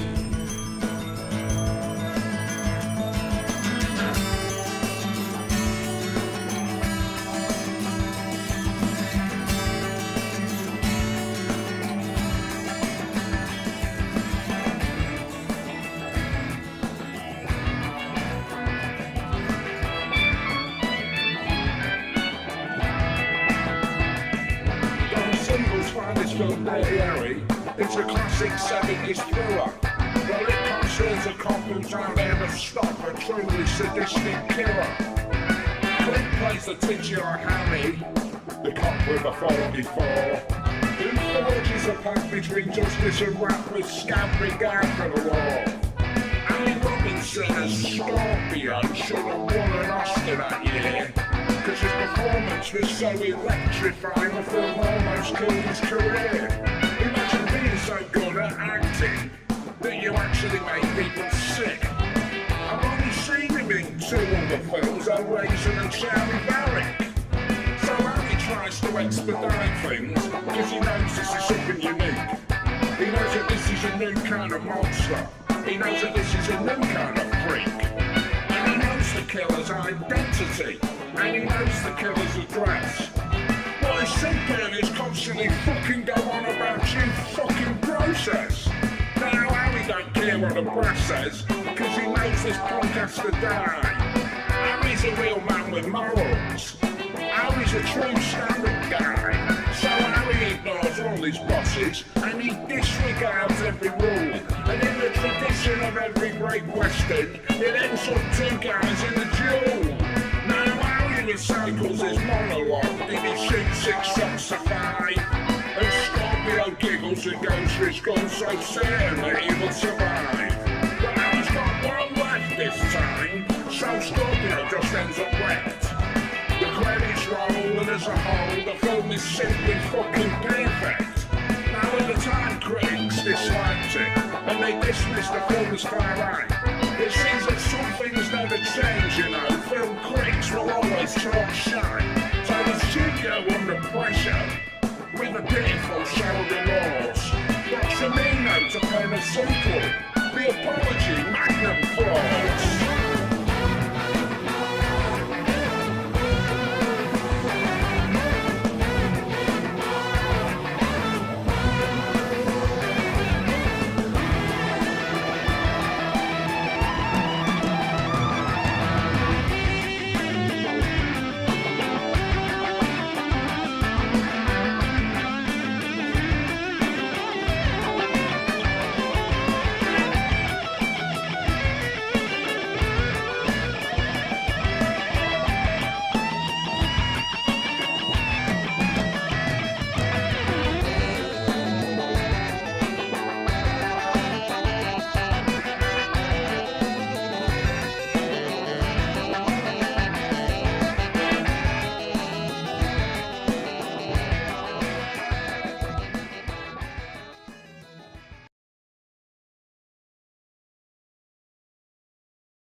Okay, I'm back. I'm just gonna fade that out because there's a quote. There's a bit from dialogue from the end from Dirty Harry, which is that song's basically featuring Dirty Harry, Clint Eastwood. Just thought I would just click that out because I made a video, an AI video to go with that. It's on my channel, True Spoon, YouTube and everything, and it got a copyright notice. For using the Dirty Harry, but I'm allowed to use that. It's quite good. It's like I didn't get a strike. It says, so that's cool. So Dirty Harry is on our side on this one, right? I didn't get a copyright strike for clipping that final showdown between Scorpio and Clint. Do you remember that from Dirty Harry? I've not seen Dirty Harry. Oh, come on, man. Oh no, you're okay. No, all right. No, I'm not saying anything. Yeah, that's like those people who've never seen Star Wars, isn't it? You've never seen Star Wars. Like what? Where Dolls Dance is here. Hey, hello, where Dolls Dance. Where do I show? Did that show the comment? It didn't show the comment. Hang on. I thought it was going to show the comment on the. Put the chat. Here we go. I can do it. I'll do it. I'll show the chat. Here we go. Oh, because the thing's up. Oh, nice to. Great to hear from you. Where Dolls Dance. Where Dolls Dance Dollhouse. Okay, cool. Definitely awesome. Nice to have you here, bro. Yeah, man. I hope your Saturday's going well. Or wherever you are. I mean, these days there's quite a broad spectrum. But no, I'm not being funny. Sorry, bro. You know what I mean? Options these days. Options. Where Dolls Dance seems to be a person who has actually got their faculties and their head screwed on. Thank you. Yeah, we can say that's a pretty good start for anyone, I think. So thank you for listening anyway. Yeah, thanks. Yeah, cool. Yeah, Red Dwarf.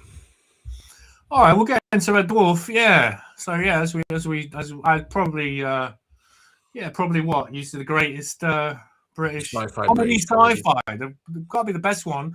Although another great one is Hyperdrive with Nick Frost from Space and Shaun of the Dead and all that. You know that one? You should Nick Hyperdrive. Frost. Which one's Nick? That one. Oh, right, yeah. Space. I haven't seen it though. I haven't seen Hyperdrive. No. Yeah, well, yeah, that's great. 2 seasons is absolutely brilliant. The writing is fantastic. It's hilarious. Which year was that? Oh, mate, you're testing me now, man. All right. Well, I don't know. 2000 something, 2000 something, early 2000s. I was going to say, is it around mid 2000s or something like that? Probably. Space was around then, wasn't it? Or Space was sort of what, late 90s, early 2000s? 2006, 2007 Hyperdrive. Yeah, totally hilarious, brilliant show. I mean, that could be something we'd talk about in future. You know, if we do like an entertainment section, which we seem to be doing, we could have go and get into. I think that's an idea moving forward. We can have like an entertainment. We can like maybe finish with entertainment section sort of thing. Yeah, Hyperdrive is awesome. So I recommend you get that on your favorite torrent provider, right? Whatever, or you actually buy the thing, you know, whatever. But that's awesome. Yeah. So that's really good. But yeah, for me, is growing up with Red Dwarf is sort of formative thing for me, really. You know, and what we just said there's a classic example of how there hasn't been many, because Red Dwarf was beginning sort of like what early 80s, wasn't it? Or was it late 80s? I can't remember now. No, it was. Yeah, but hang on, it was literally like 1988, starting 88. Yeah. And obviously, thingies later, Hyperdrive's a lot later than that. So there hasn't really been that much other things that have reached those heights. Well, the BBC, they wanted to make more, but the BBC said, "Oh no, we don't want to make good programs that people enjoy." They have a thing, like, you know, they don't like science fiction. They don't like, you know, they have an aversion to. Well, nowadays we know what the BBC is like. You know, you can't get anything decent on the BBC anyway. But this was, regrettably, they wanted to make more because they had sets and they had Kevin Eldon, fantastic Kevin Eldon. Yeah. They had that woman who's Miranda, is it Miranda? She did her own thing. She's quite good in that. It's a great cast, yeah. I know who you mean. Miranda, it's a similar cast that you get on sort of like Chris Morris stuff as well, like Jam and Brass Iron. Yeah, you're right, actually. Yeah. Those guys, those actors from that time, they all did. A Fist of Fun was another one as well, I think, if you remember. Yeah, Kevin Eldon was in that, wasn't he? Yeah. Big Train, that was another one. Yeah, totally. Yeah, it's classic. All good stuff. It was all the golden age, wasn't it? Yeah. Comedy, No, I was going to say, when you said like stop making good programs, it's like basically that's what the 90s were for. Nice. The sort of 80s, late 80s and 90s seemed to be the time we actually sort of made decent programs, and then after that, it kind of started to go downhill. Yeah, I mean, that's the problem with the BBC. Everyone's got these fuzzy, warm memories, especially the boomers of the BBC growing up with it and thinking, oh, the BBC's auntie is my friend. And now, of course, it's revealed that it never was your friend, and it's sort of softening you up for the slaughter, really, you know. This is what they're doing now, right? Literally, you know. Yeah, we were talking about season 1 last week, and I don't know if anybody was listening and sort of managed to see it. If they hadn't seen it before, hopefully you enjoyed it. But yeah, we can move on to series. One sec. Series 2. Yeah, well, I mean, I want to tie this in, interestingly, with because I also grew up with Star Trek: The Next Generation, and of course, the original series was on BBC, was repeated, and I remember my uncle babysitting for me and putting Star Trek on, and we love Star Trek. I mean, it's the old. I believe it's a kind of consciousness expansion thing, isn't it? I mean, I know you like aliens and such, don't you? Bro? Well, I grew up on Next Gen as well. Like, I used to love that. But it was graphically quite impressive as well for the time, wasn't it? Star Trek Next Generations. Yeah. It was, and the thing is, it ties in with Red Dwarf in a really interesting way. Is that in that? Well, we'll talk about. There's an episode in series 2 called "Thanks for the Memory." Are you familiar with that episode? Oh yeah, man. I think was it Friday night or Thursday night? I watched that. Yeah, the tombstone and all that. Yeah, it's brilliant. Yeah, I mean, okay, so we'll talk about Thanks for the Memory, and then we can backtrack since it ties up things like generally the current and science fiction at the time of Next Generation. TNG came out in 1987, but the episode Clues, I think, was like 1991. And very interestingly, the Clues episode in TNG copies the plot of Thanks for the Memory. Oh, really? Okay. Do you know the episode Clues I'm talking about? I don't know that. No, I've probably seen it, to be honest. I used to watch every single one of them and then the repeats. And Clues is one of the best episodes ever. And the idea is with Clues is that well, actually, let me get just you filibuster for a sec about things if you want, and I'll just get up the episode synopsis of Clues. Yeah, to go for it. Yeah. Okay. So that was one of my happiest things where you got Sky for the first time, and I could watch The Simpsons and Star Trek: Next Generation. But I think didn't they have it on BBC? It was BBC. BBC Two. Believe it was like Friday 6 p.m. And yes, that's right. I used to have an old black and white telly that my granny gave me, and I was watching it on a black and white telly, and it was like, for me, it was the greatest thing. We was about 2 years behind, I think, America, and I would put TNG was just bloody gold. It was absolute gold, just amazing stuff, Yeah, no, that and Simpsons, I think, were the two that brought me up the most. It's like, there you go. That kind of like goes some way to explaining my personality, I suppose. I was basically brought up on millions of Simpsons episodes and millions of Star Trek Next Generation episodes. Oh yeah. Yeah, well, it's that thing of having a hope for the future, isn't it? It's like that kind of golden idea of humanity progressing to something better. Yeah. There was a particular stipulation I think Gene Roddenberry made in TNG that he didn't want there to be any there didn't want to be any argument or between the crew. They all worked perfectly together. There was no conflict or tension between the crew, unless of course it was an alien had taken over data or someone in the crew and they were acting strangely and trying to kill everyone or take control of the ship for some reason, right? That was often a thing. But ordinarily it was like they're all I mean as it should be. I mean the crew of a pioneering space mission, basically kind of equivalent of a kind of semi-militarized organization, and so they had to work together. But that was interesting. Of course, that's all changed with New Trek, so-called New Trek. I don't know if you've followed any of the shit that they're making now, calling it Star Trek, but it's all about soap opera fighting over bullshit and just squabbling, and it's just awful. It's just do you know what? I'd forgotten Whoopi Goldberg played Guinan, of course. Yeah. It was really great. It was a great character. It was all good. Yeah, it was. Yeah, it was amazing. So anyway, the thing with Clues is that it begins with them approaching a wormhole, and they wake up, and they wake up from unconsciousness after approaching this wormhole. And they don't know what's gone on, what's happened, and they're sort of, okay, what happened? And they think that, it must have been the wormhole had sent them unconscious. But they start to find that there are clues left behind that indicate something else happened. So, for instance, the ship's chronometer is off by a few days, and they discover that they weren't unconscious for like 30 seconds. They're actually out for a couple of days. They discover that I think Worf had broken his wrist and it had been fixed and mended. And so they start to unravel this. They start to investigate these different clues as to what really happened.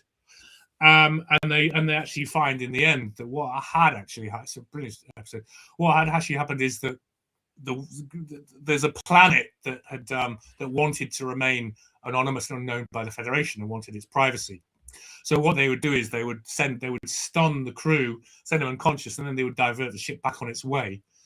But unfortunately, because in this instance, because they had kind of data who remained conscious throughout, they were able to, discover things. Data started acting strangely and giving hints that he knew something but couldn't tell them. And what is revealed is, in the end, they go back to the wormhole and they find a planet.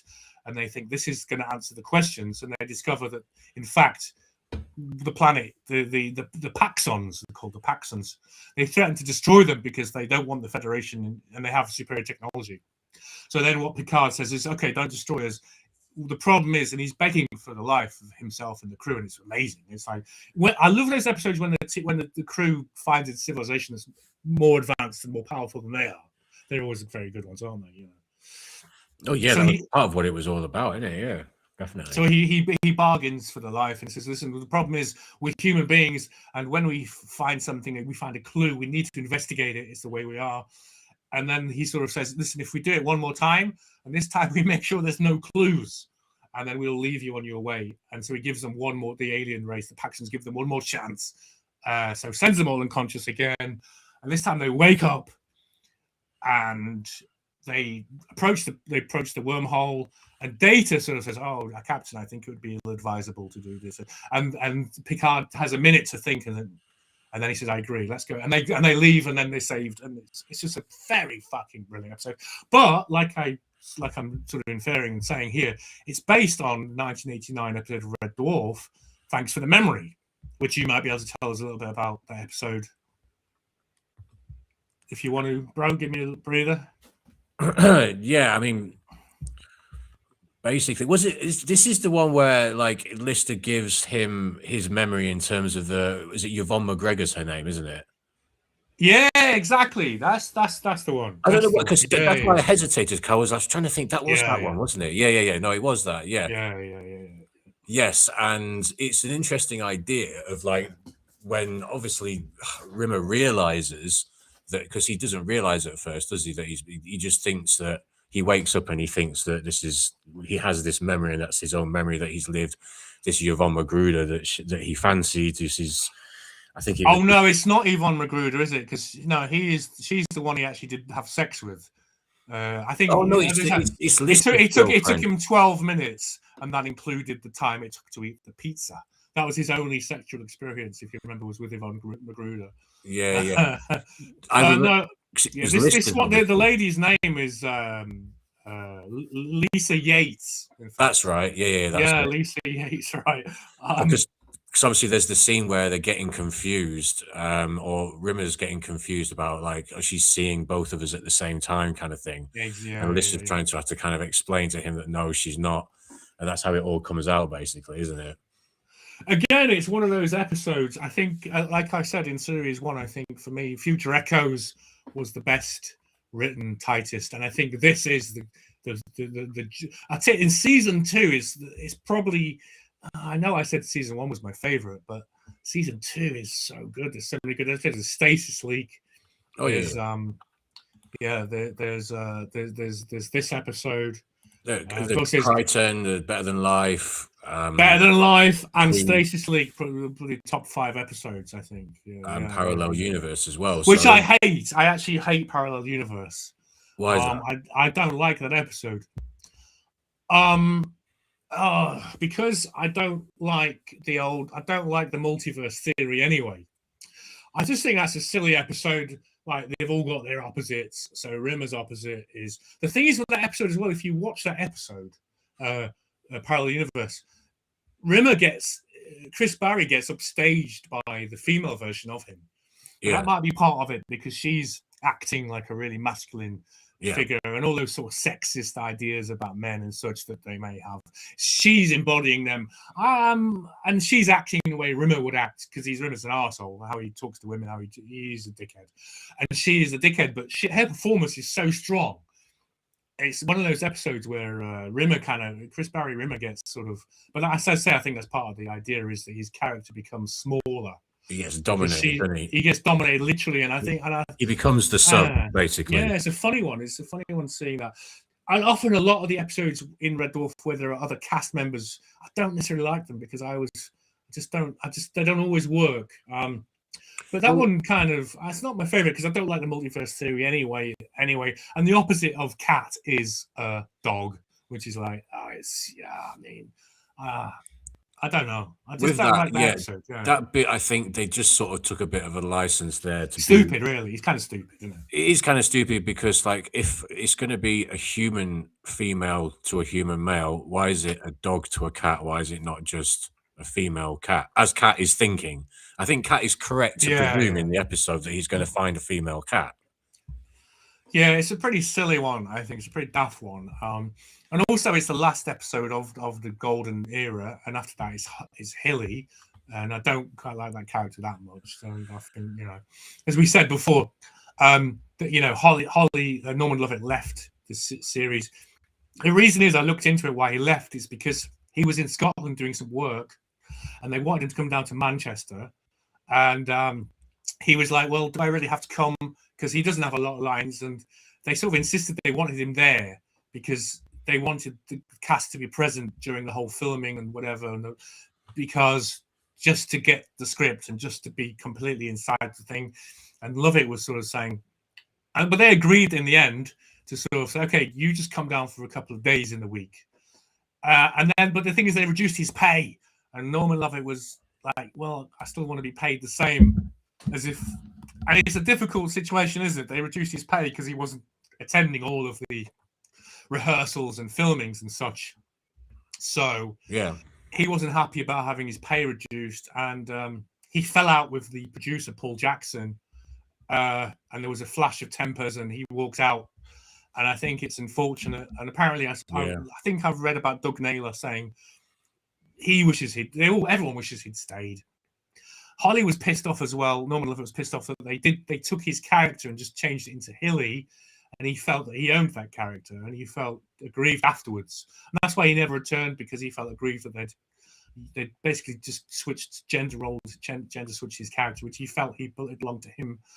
So it's a sad thing. I mean, if only he does return. Remember, very briefly later on, doesn't he? Very brief. I think in one episode, doesn't he return? Well, no, not for years and years. Not for years and years. But he does come back one time. But it would have been great to keep. 100%.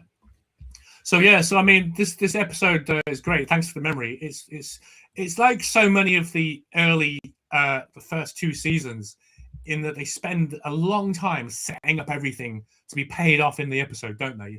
Because I looked through it, and they usually follow a schema of having 15 minutes of an opening where they set up things. So if we go to Better Than Life, they set up the whole thing about Rimmer's dad dying, the post arriving, the tax, everything's set up, and then it's paid off in the last 15 minutes when the story really starts.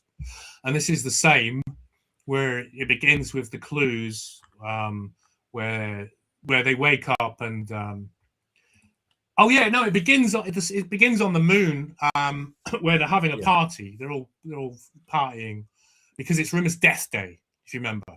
Yeah.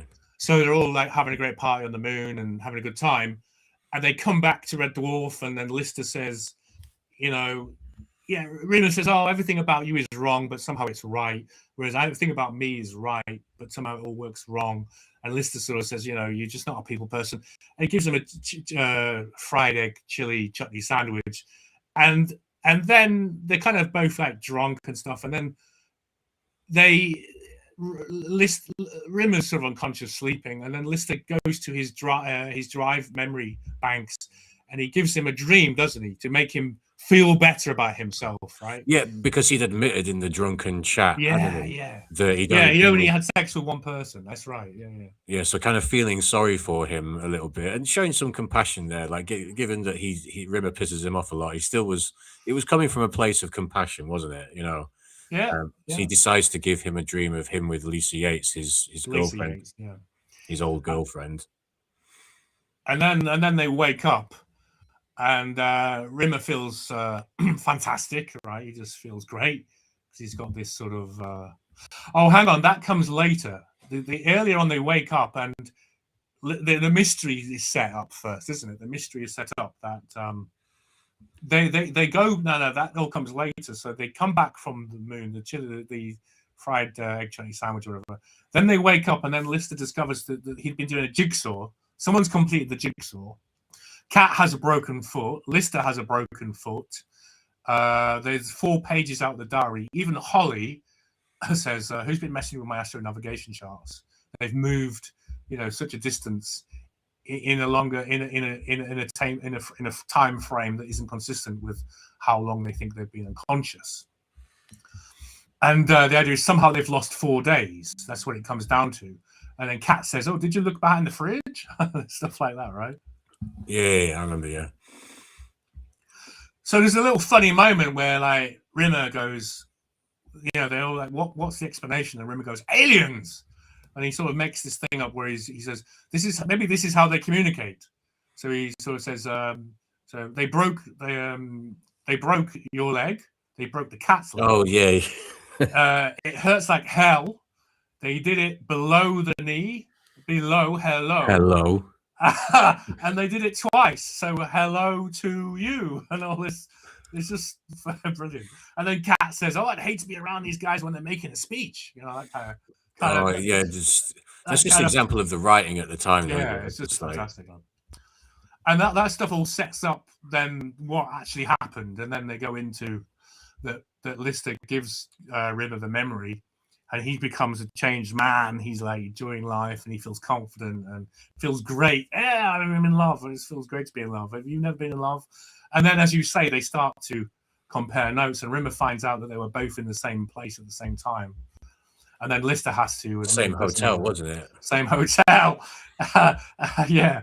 And he says he had sex with her 6 times. And he's like, glad, just as well you were there, Lister, because I'm glad someone could, keep a shift up, do another shift for me because I was exhausted, right? That kind of stuff, right? Yeah. And then it all comes out. So, yeah, but I mean, like I said, it's identical really to the episode Clues. But start TNG. But then again, I mean, they borrowed from each other as well. I mean, you could argue that Better Than Life kind of borrows the holodeck idea, sort of Matrix and that kind of alternative. This feels real, but it's not real. So I think so that's quite noticed. 1991, yeah. Yeah, the Red Dwarf came first, but yeah, there's a lot of borrowing between the two. It seems, So the writers of TNG were probably Red Dwarf fans as well. So. Yeah, it doesn't surprise me. It doesn't surprise me, especially that both of the programs have been so significant to me for them to be kind of intertwined. But at least, sci-fi with similar stories in it. But yeah, it's the original. One of my favorite lines actually from this season is the first one in the Crichton episode. Did you you got a chance to see? Yeah, of course. Yeah, of course. Yeah. So obviously in this new season we're introduced to a new character, Crichton, the mechanoid that they... That's the first episode of the season. The very first episode. His ship has crashed and he had a human crew.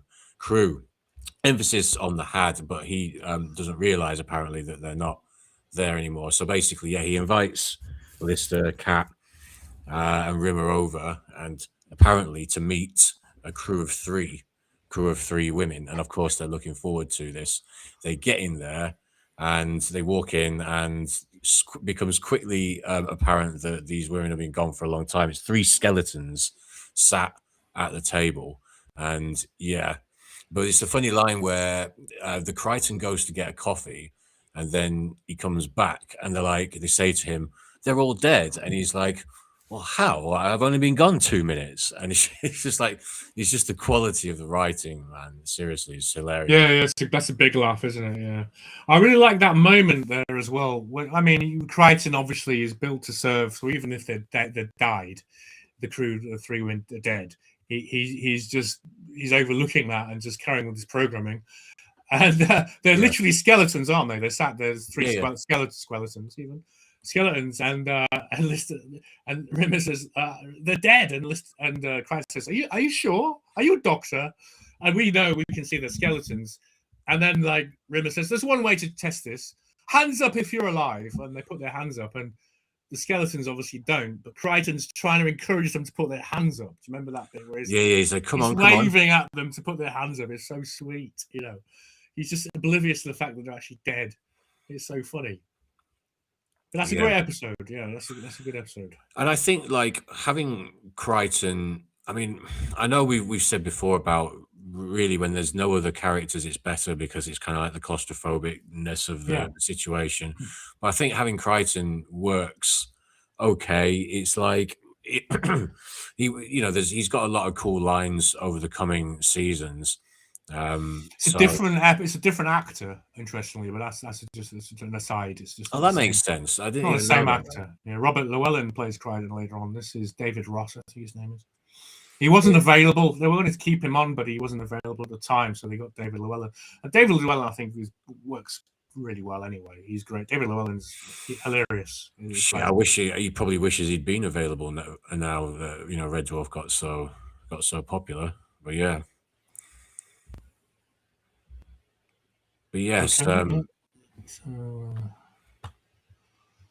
so just the ending of Thanks for the Memory Yeah, it just shows you then, doesn't it, that how they how they got there. That's the end. It ends with the beginning, doesn't it? It's like one of those like sort of cyclical episodes where it ends with Lister finishing the jigsaw puzzle and going to sleep. I think they look the black box. Basically, the last 15 minutes of the episode is them looking through the black box, isn't it? Because that recorded everything, and they broke their feet because they'd gone down to the surface of the breathable atmosphere. No, it wasn't breathable, but they dropped. And they dug a grave for Rimmer on his death day, and it was marked. Yeah, one of the mysteries was who's Lisa Yates, because they go down to the planetoid to investigate what happened, and they see, you won't believe this, but Lisa Yates used to go out of her because they'd had their memory wiped, hadn't they? That was the whole thing. Yeah, Rimmer had insisted they all wipe their memory because it's so embarrassing and. And it's just a really great, well-written episode. Yeah, man, this is the first 2 seasons of Red Dwarf are, especially if you like your sci-fi, they're just so well written. There's obviously other episodes later on, but the first 2 seasons is just chock full of stuff. And then the stasis leak as well in this season. Stasis leak. That was another. Again. Crichton seems to follow that 15 minutes, where they set it all up, and then the story sort of takes place with Crichton on board.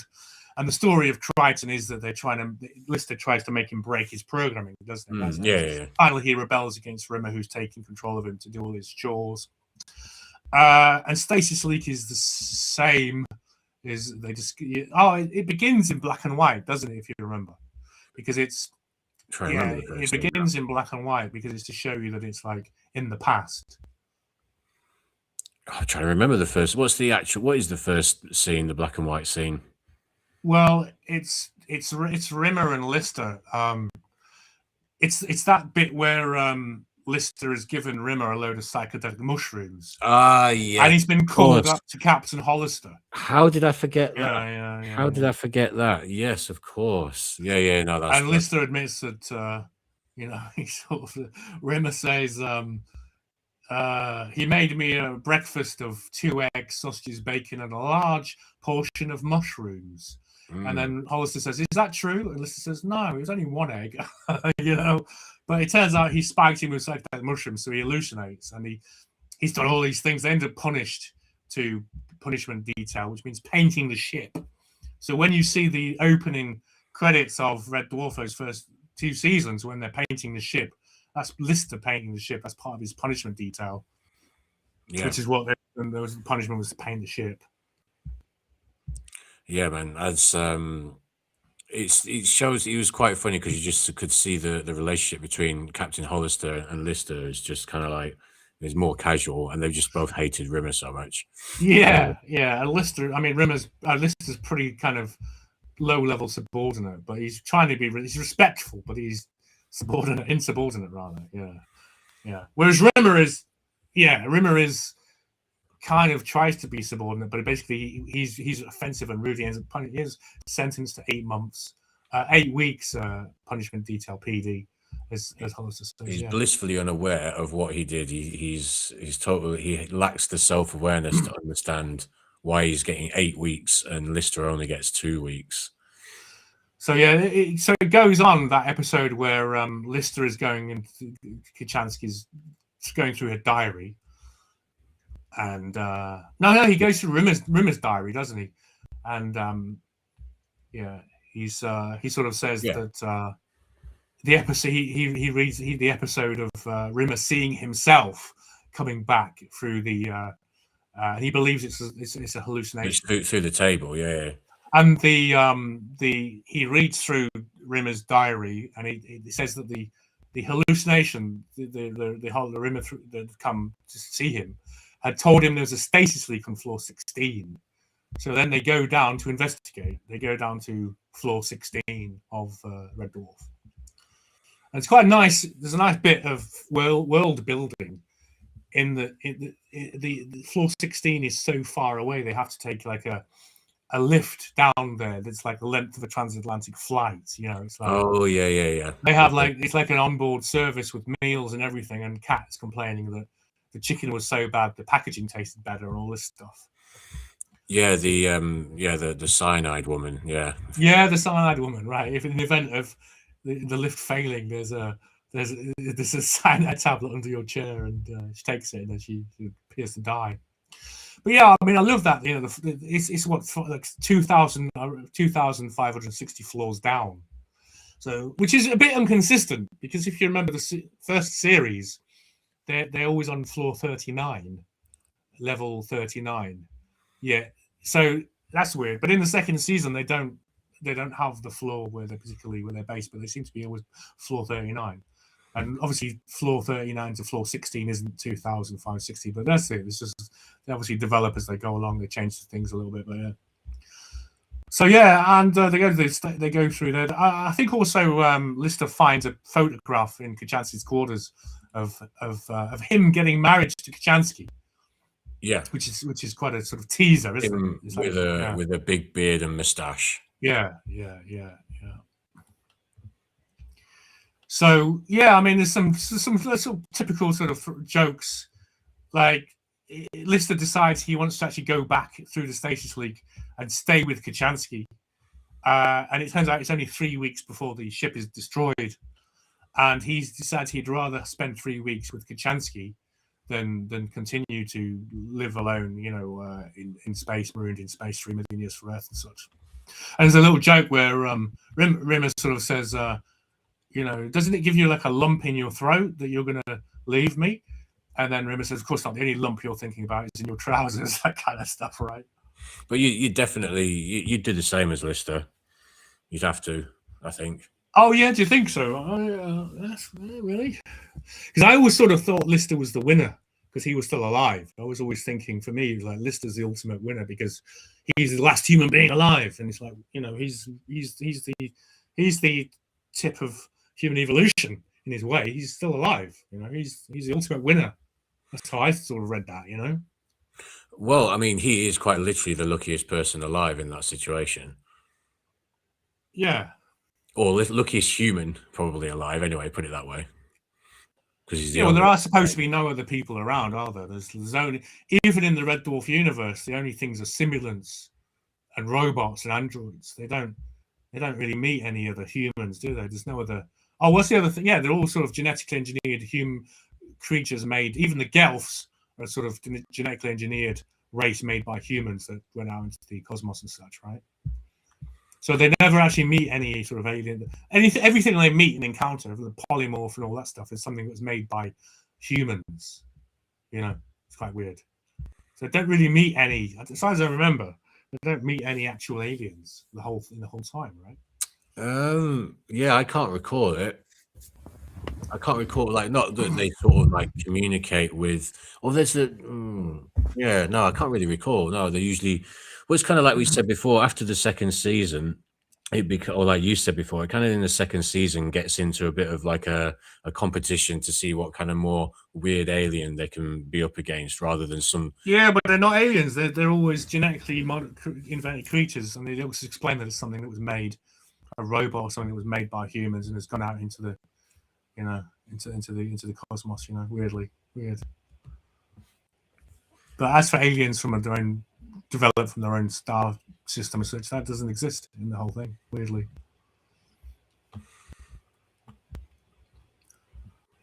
Yeah. So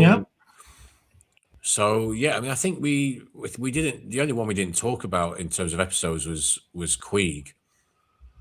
Well, hang on. I mean, yeah. So, I mean, there's some funny stuff though, isn't there, in Stasis League, for instance, right? Okay. So, yeah. So you go over. Do you remember the episode? Do you want to talk a bit about what happens afterwards? You know. I was trying to remember. I remember them finding him and Kat. They find their way to the hotel room, isn't it? And they're too late, and they end up just nicking a bottle of champagne at the end, and that's kind of how it sort of finishes off. Well, there's more to it than that. I mean, what actually happens? When they go to the hotel room, Tony Hawk's plays an intelligent suitcase. Tony Hawk's, I think we mentioned him last week. He's in a lot of the episodes. He plays the lisping vending machine. He's in Better Than Life. He's the host in Better Than Life, if you remember, right? the game host. Yeah, I remember him. Yeah. Yeah, the game show host. Yeah, I remember him now. No, he's not the game show host. He's the host of the experience. He's like, sorry, well, the game host. He sort of like, he's escorts him through the experience. Tony Hawk. He plays it like a game show host as such, isn't it? But yeah, no, I forgot his name was Tony Hawks. Yeah. Yeah, I mean, he was big in the 90s. You know, he's like, he was always everywhere on BBC and all that. It was on all the sort of the quiz. Yeah, he was on the shows main things, right? comedies. Yeah. Yeah, so what happens is, so they find out, they go back in time, they go back to the Stasis League. Lister wants to know, why has he must be getting married to Kachansky. He tries to ask where Kachansky is. She's on shore leave, on a planet leave. So they go to the hotel, and it's that point when Lister thinks, hang on, that isn't me. It's me in the picture, but I'm not the one. It's the guy next to her that she's marrying. So he's all heartbroken, and Kachansky says, "Oh, well, why don't you come in and meet my husband?" And Lister's all dejected, thinks, well, why do I want to, And she offers him a screwdriver, so I'd rather have a hammer to smash my head in, because he's all heartbroken. And then it turns out that the guy she's marrying is Lister. It's actually but him. He has a beard and a mustache, and he's from 5 years in the future. And there's this great little moment which just fucking cracks me up, where Lister explains who he is, that I'm you, but I'm from 5 years in the future. And then there's that classic split screen 80s, 90s special effects where they split the film in two, and they can have the same actor on both different sides of the film, and it's stitched together, right? You know that? You know what I'm talking about, right? And so there's that moment where Kat says, if he's you and you're him, and you're him and I'm him, and he's no, if he's you and you're him, and you're him, and he's him. Am I still me? Who is he in this chicken? I just said he's the chicken leg. I love the cat. I mean, I love that bit when they go into the Stasis League for the first time and stuff. And then, do you remember this? When I was a kid, I would watch this scene again and again and again and again, and just crack me up. Me and my sister would crack us up. It's that bit where the cat, when they've gone into the Stasis League, and they're back in time, and the Red Dwarf in the shower, and the cat turns to Lister and says, "What is it?" And they try and explain what it is, right? It's a hole in the fabric of space-time continuum. So he turns to him and says, "What is it?"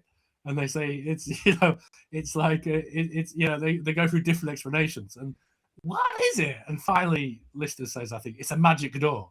Well, why didn't you say so? It's like, that's the only explanation that Cat can accept, is it's a magic door.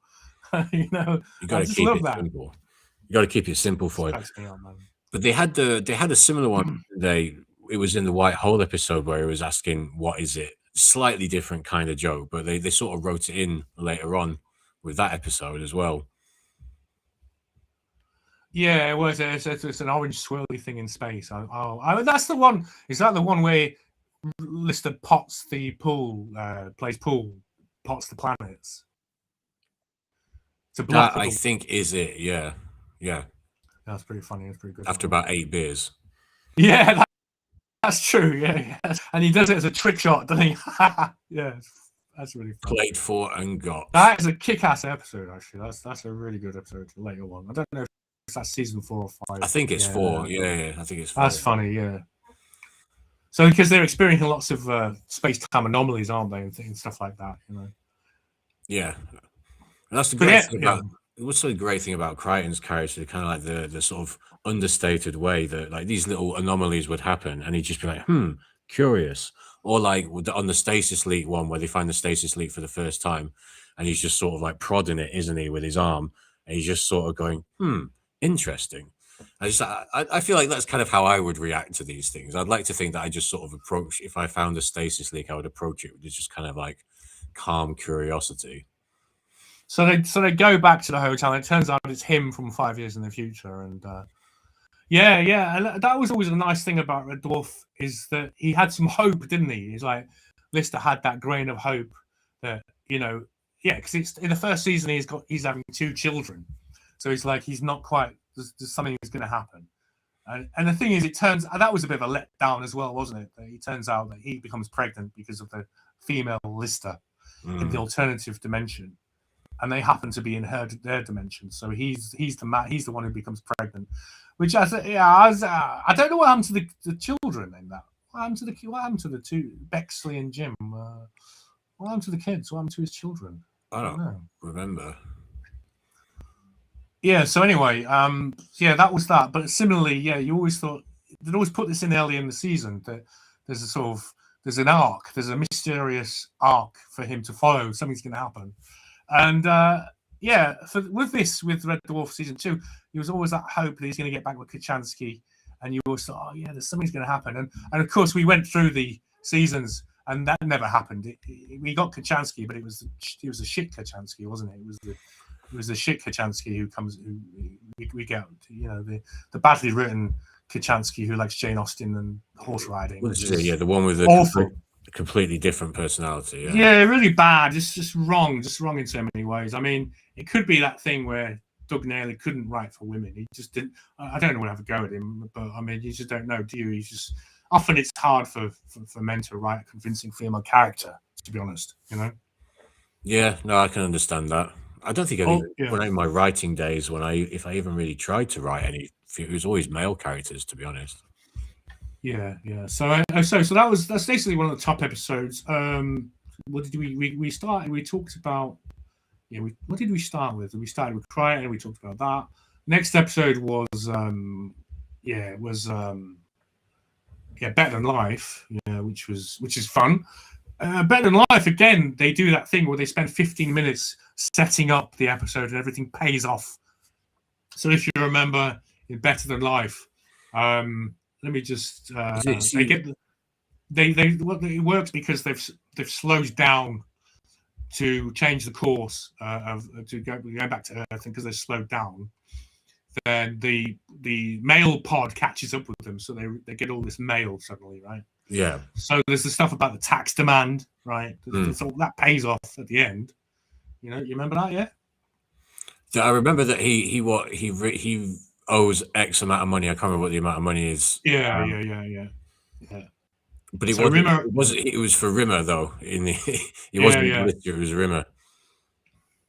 And then but he's in the end. There's a death of there's Rimmer. He gets the letter that his dad's died, right? Yeah. So that he can't read his writing, right? Yeah. So Lister's trying to read. He says, "I regret to inform you." If you remember it, yeah.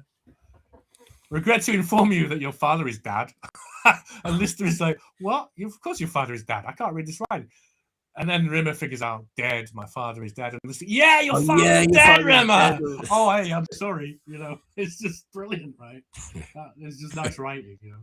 He's like so happy that he's dead. He's dead, Rimmer. Oh, sorry. Yeah.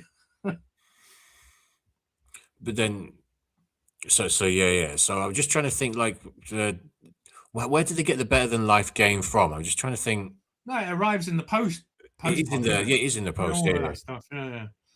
Yeah, total immersion video games. Yeah, and then there's like more world building because they're watching Funky Channel 27 with a holographic female news presenter. And I think this is what gets Lister in Rimmer, because Rimmer just wants to be alone. But he's watching this thing with this holographic news presenter.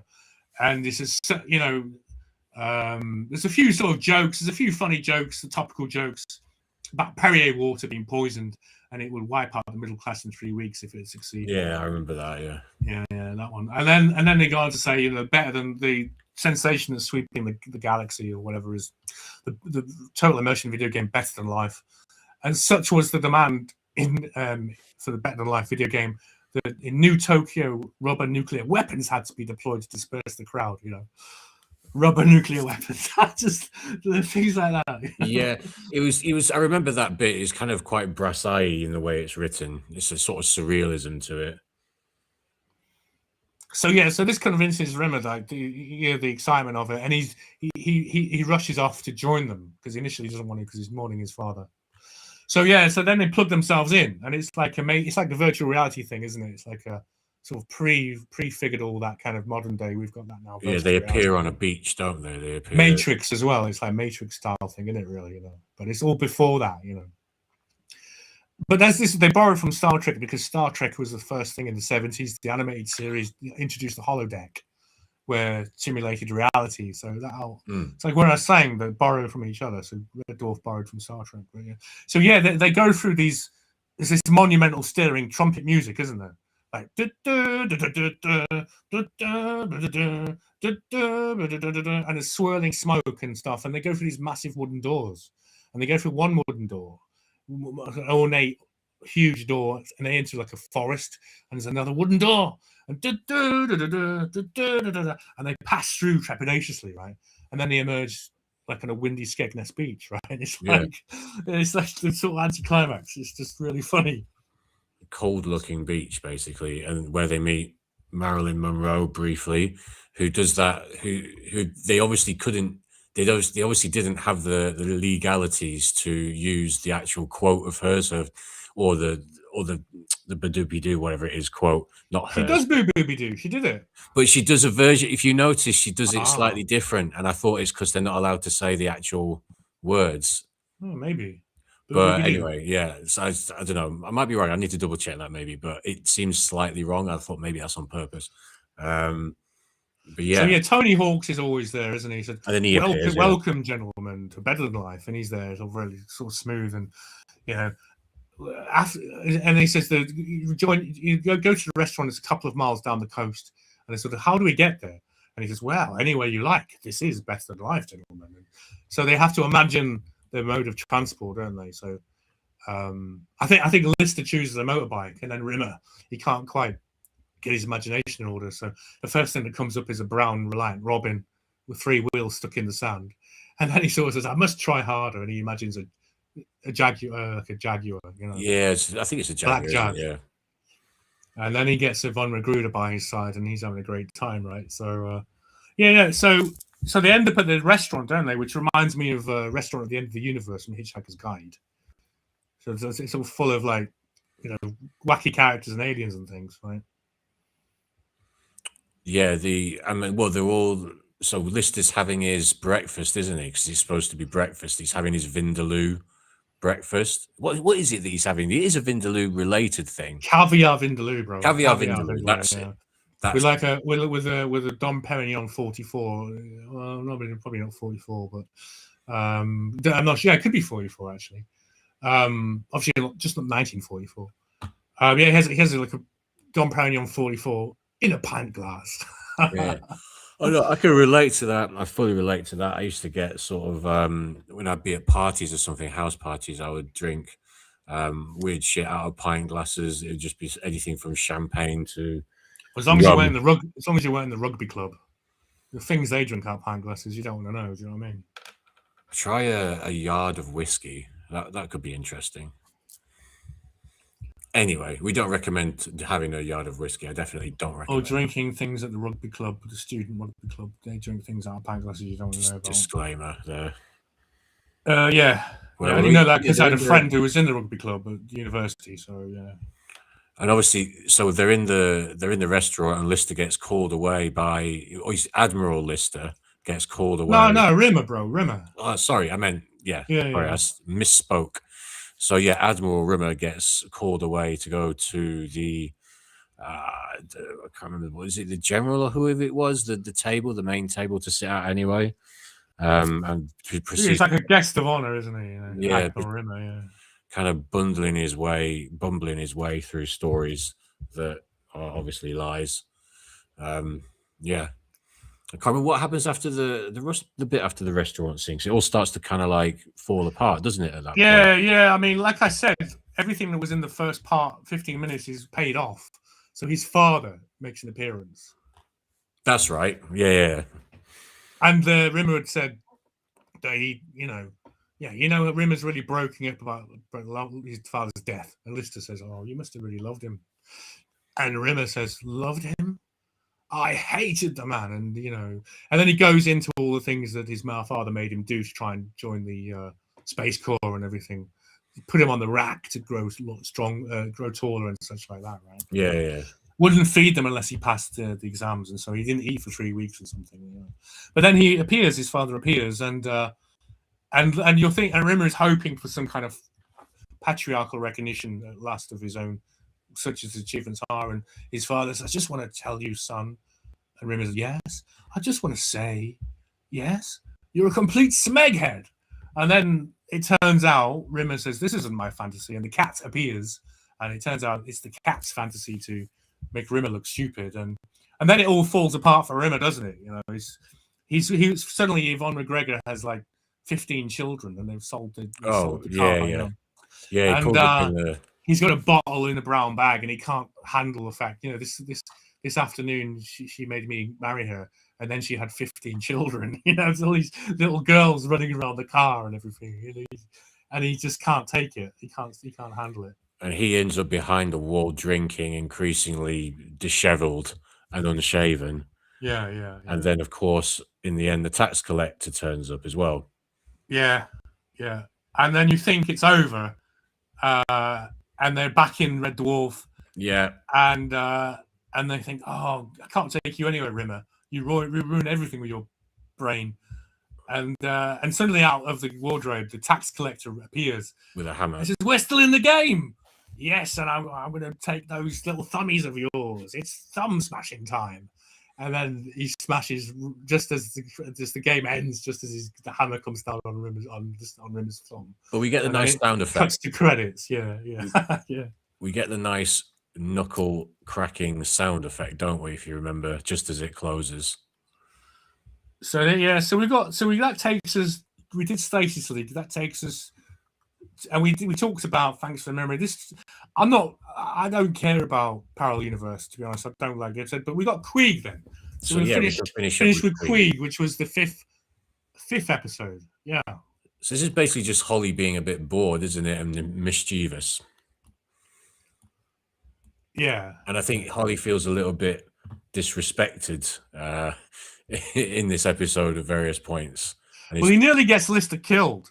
So there's that moment where the hologram's misfunctioning, and Rimmer starts doing impersonations of other crew members because his disc is being corrupted, and he starts being, because he does the voices. So Rimmer's that's how he came into fame, is by Spitting Image and other things like that, where he's a good mimic and he does voices well. So he records the audiobooks where he does all the voices as well. Did you know that? He said that again. The Red Dwarf audiobooks, they're all recorded, and Rimmer reads. Chris Barry reads them with the voices of, with mimicking Lister, mimicking Holly, mimicking. And he does that in this episode because his data disk is corrupt, and he starts copying everything that they're saying. So I remember. Yeah, he's copies Cat and then jumping around as Cat and that. Yeah. And then of course, Holly tells Lister he has to connect two leads that have come loose, and it turns out that he nearly kills Lister by giving him the wrong advice. It's the white. Was it the white one or something? Yeah. And then, I definitely meant that one. So then they start complaining, and then Queeg appears. Do you want to tell us a bit more? So Queeg appears. He's kind of like the ship's backup computer. Queeg appears as the ship's backup computer, doesn't he? And he's just sort of like, obviously almost like the opposite of Holly in a sense, sort of like being like super aggressive about things, and starts having them doing all sorts of things, exercises and whatnot around the ship, to just like really sort of like working them hard and stuff, isn't he? And sort of demotes Holly to night watchman. Yeah. So Holly's kind of sauntering around. Who goes there, friend or foe? It's so funny he does that, doesn't he? He's got like a flat cap on. Yeah, he's got a flat cap on. A torch. Didn't he have a torch? Does he have a torch? Something like that. Yeah. Who goes there? They're so pleased to see Holly because they're under this sort of military. Basically, they're back in the kind of the regulation rules that they would have to live under. They have to work for their food and everything. So they're happy to see Holly. They're trying to find a way how we can get back in charge. Yeah, because Queeg's waking them up at like 5 a.m. in the morning, getting them to exercise straight away, work all day. And he's just sort of running them into the ground. So initially, Rimmer's like, he makes Rimmer do exercises until he passes out. And Rimmer would sort of said, "Oh, you see, me and Holly, we had this understanding." And then Lister's just loving it and laughing at Rimmer doing the exercises. Well, work that flab. And then Lister finds out he can't. The cat can't get any food out of the vending machines. And then Lister says, "Hey, Queeg, what's going on?" And the cat can't get any food, and he said he does. There's no food until they work. Yeah. And Lister goes, "Well, me and Holly had this understanding." He repeats the words Rimmer used, but it turns out that they have to work stripping the decks and such, you know. Yeah, and so basically, when they basically beg Holly to come back, basically realizing sort of how nice he was to them, which later on we'll say later on, but Holly sums it up nicely at the end of the episode. Yeah, and so like he comes back, he pops back on and challenges Queeg to have total control of the ship over one game of chess. So whoever wins the game of chess assumes total command of the ship. Yeah, I mean, Holly is reluctant to play chess. Holly, sorry, I should say. He challenges him. He challenges him open-endedly, doesn't he, to a game of something? Yeah. It could be anything you want, anything in the world. Tiddlywinks, Connect Four. Yeah. Well, yeah. So you like a bit of chess, then, do you? Queeg insists on chess, doesn't he? Yeah. So then it becomes, well, seemingly anyway, it becomes fairly apparent that Holly's not really very well versed in chess, and so yeah, they start to play, don't they? And they're going backwards and forwards, and then eventually, Queeg checkmates him, sucker. And yeah. Well, what was the penalty for that? What were they playing for? What was the penalty? To assume control of the ship, and the other. Then hang on, but what happens if he loses? What happens if? Yeah, he gets erased forever, wasn't it? That was the idea, wasn't it? Yeah. And so he loses, and then what does he sing when he's being? Oh, I'm trying to think. Oh yeah, it's quite moving. I can't remember what he sings. Yeah. Quite funny though for moving thing. Just the way. Yeah, very moving, and he fades out and disappears. And was it deleted? Deleted, and that's the end of Holly, right? You know, he's like gone, and they're all really heartbroken. It's like that's it. They're stuck with Queeg forever now. Yeah. And so then he starts to turn it up even more, Queeg, doesn't he? He starts having a go at them. Yeah. And then, obviously, Holly reveals himself to have been Queeg all along. And it's like, this is the one where he goes April, May, June, July, August, fool? We're talking Jape of the decade. Yeah, April, May, June, July, fool. Yeah, it's brilliant. It's like, you what? Yeah, I mean, yeah, so basically, and then he sums it up really nicely at the end, doesn't he, Holly? He's sort of like, because, he's like, be glad of what you got, because basically I'm amazing. Or is it awesome or amazing? It is amazing, isn't it? Yeah, it's a good episode, that one. Yeah. I mean, that's one of the episodes. It's in 7 minutes. The setup is quite 7 minutes. I just counted it because I noticed a lot of the episodes they have that 15-minute setup, 15-minute story, but this one is 7 minute setup where obviously Rimmer's hologram goes wrong, Lister gets nearly killed by Holly, telling him the wrong wire to connect, and then it's straight. Queeg appears like 7-8 minutes in, so that one, yeah, it's a great episode. But yeah, I mean, it's Holly sort of just bored, and I think that's the biggest Holly-centered episode, actually, isn't it? I was going to say, any episode that's centered around Holly so much just can't fail. It's like back in the day when South Park used to do episodes that are centered around Randy Marsh. It just like, it can never fail. It gets a bit long these days, but back in the day, it was just classic every time. And yeah, if you have a character like Holly, as long as you're not doing it for every episode, obviously, so it's kind of like, it's not getting stale. If you do sort of like sporadic ones where they're centered around him, they're always going to be good. However, they weren't able to do that enough, obviously, because he had to leave. So, well, he chose to leave. He chose to leave because they were skimping him out of money. But then again, he didn't want to attend all of the rehearsals or whatever, or filmings. So they wouldn't pay him if he wasn't there. So, and I suspect he probably wasn't getting paid as much as the other cast because he wasn't always on. He only has a few lines, relatively speaking, to the others. So yeah. But yeah, it's too bad. Yeah, but he was busy at the time. He had a series. I think he did a weird series. I Love It, and it was him and a puppet dog played by Henry Hughes, who was in what's that thing? Hyacinth Bouquet. Do you remember that one? Oh, Keeping Up Appearances. Yeah, the guy who plays her brother, right? Her brother-in-law. Yeah. Anyway, that's just an offshoot. Yeah. So he had work. I suppose Norman Lovely was thinking he's got work. He got work on the strength of the first season. He was getting steady work. So he just he walked out. Yeah, and that was it. Yeah, it's a massive shame because was it the same? Just, I mean, it's just his delivery and everything. It just suited the program and the humor of it so much better.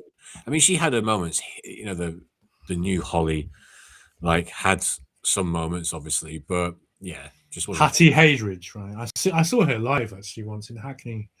It was shit. It was terrible. It was bad. She's not funny. Yeah, we watched that. We walked out. We got really pissed off with it because it was just like kind of. It was just all about like it was just stereotypical humor. Oh, I'm a woman. I'm just a woman and woman things. And it's like, we just like this is lame. This is lame. Yeah, when women comedians just play up on that woman thing, it's all they. I was literally about to say that situation. When they play up on it is really jarring. Because you don't get guys doing that kind of thing. It all seems very contrived. That's all when they do that. It just doesn't. We walked out. Yeah, we had enough. Yeah, that's anyway. So yeah, we've done it. So listen, I always wondered why I liked Red Dwarf series 1 and 2 more than the later ones, and I think the fact is that they would spend the 15 minutes before living the life that they had, and they would set up the rest of the show. The post pod arrives, Rimmer's dad's dead, blah, blah, blah, blah, and then the main story starts always halfway through, so everything pays off. But from series 3 onwards, they changed it, and it usually goes straight into the story. Right. Yeah. Okay. And I think you got less character development, less world building. Right. You just got the story and the jokes and the science fiction, the monster of the week, or the robot of the week, or the whatever of the week. That's not to say they're not great episodes, but I just liked the pacing of the first 2 seasons. No, I think that's a good point about character development as well. Yeah.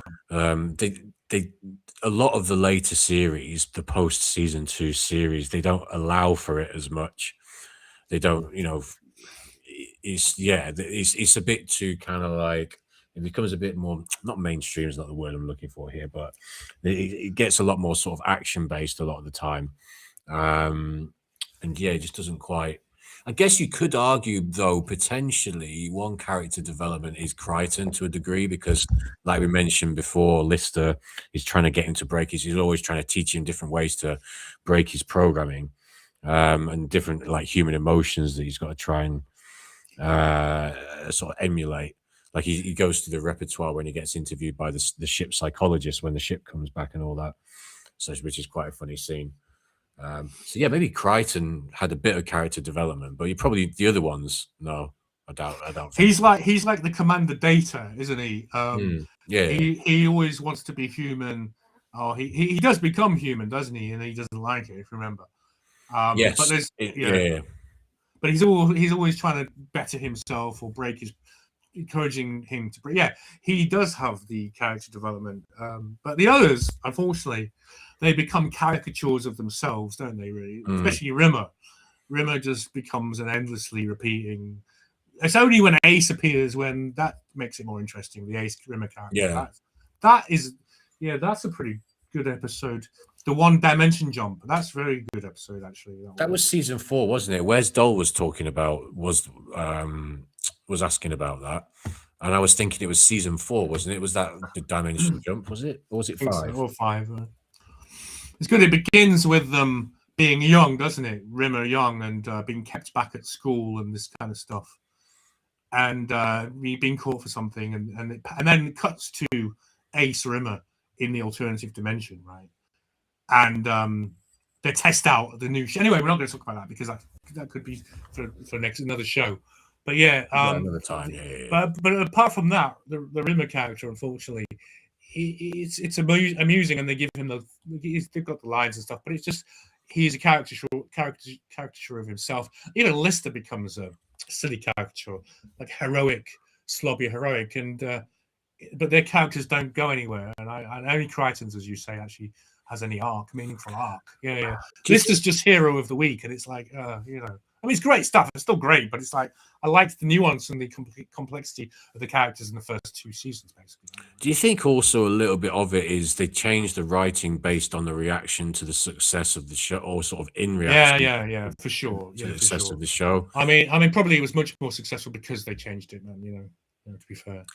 Yeah, actually, that's a fair point. But that, unfortunately, from the sort of the perspective we just laid out, the character development and whatnot, and also the sort of stuff we mentioned earlier about the sort of more claustrophobic nature of the earlier episodes and that side of things. Yeah, that unfortunately suffers. But I guess the direction they went in with it is more. Whoops. Jesus! Oh my God! Is more widely friendly. Sorry about that. Yeah. So I mean, initially the first 2 seasons are more cerebral. You know, you could argue they're more highbrow. I think so. With all the concepts, faster light travel, future echoes, it's quite cerebral. But later on, it's action, as you say, dwarfing by numbers. And the thing is, you can sort of predict the episodes. Basically, there's always a monster or a robot or android, and it's quite funny. They even play on that at one point, don't they? They go down to a planet, and I think it's Legion, the robot, the android, who's trying to keep them there and stuff. And they think they've met this perfect, situation. And when he turns on them, they say, "Oh, can't we meet a creature who's friendly?" And it's always the same thing, isn't it? There's always something trying to kill them or suck their brains out or delete them from history or something. It's always that, right? Yeah. But yeah, no, it's good. Do you know what? We were saying, me and Truthspoon were saying before we started watching season 1 and 2 again, it's given us a nice excuse to watch Red Dwarf. And because I hadn't seen it for a while, to be honest with you, until I started rewatching the episodes for this show. So yeah, it was just been nice to kind of like have an excuse, a reason to watch it again, sort of thing. Because it's been long enough. Sometimes you can like over binge stuff and kind of get tired of it and worn out of it. And I did that a little bit with Red Dwarf, sort of like maybe 2 years ago, maybe something like that. And so probably been a couple of years since I watched it, until just recently. So that's probably quite a decent amount of time to be away from something like that. I guess it sort of freshens it up a little bit, even though, to be fair, I have over the years watched a lot of Red Dwarf. I always used to like to watch it when I was like, when I was kind of like had a few drinks, or if I was on my own and drunk. It was always the thing I'd sort of comfort, always come into it fall into that. It's like sort of before I fell asleep or something in a drunken mess, just put that on and like just relive something.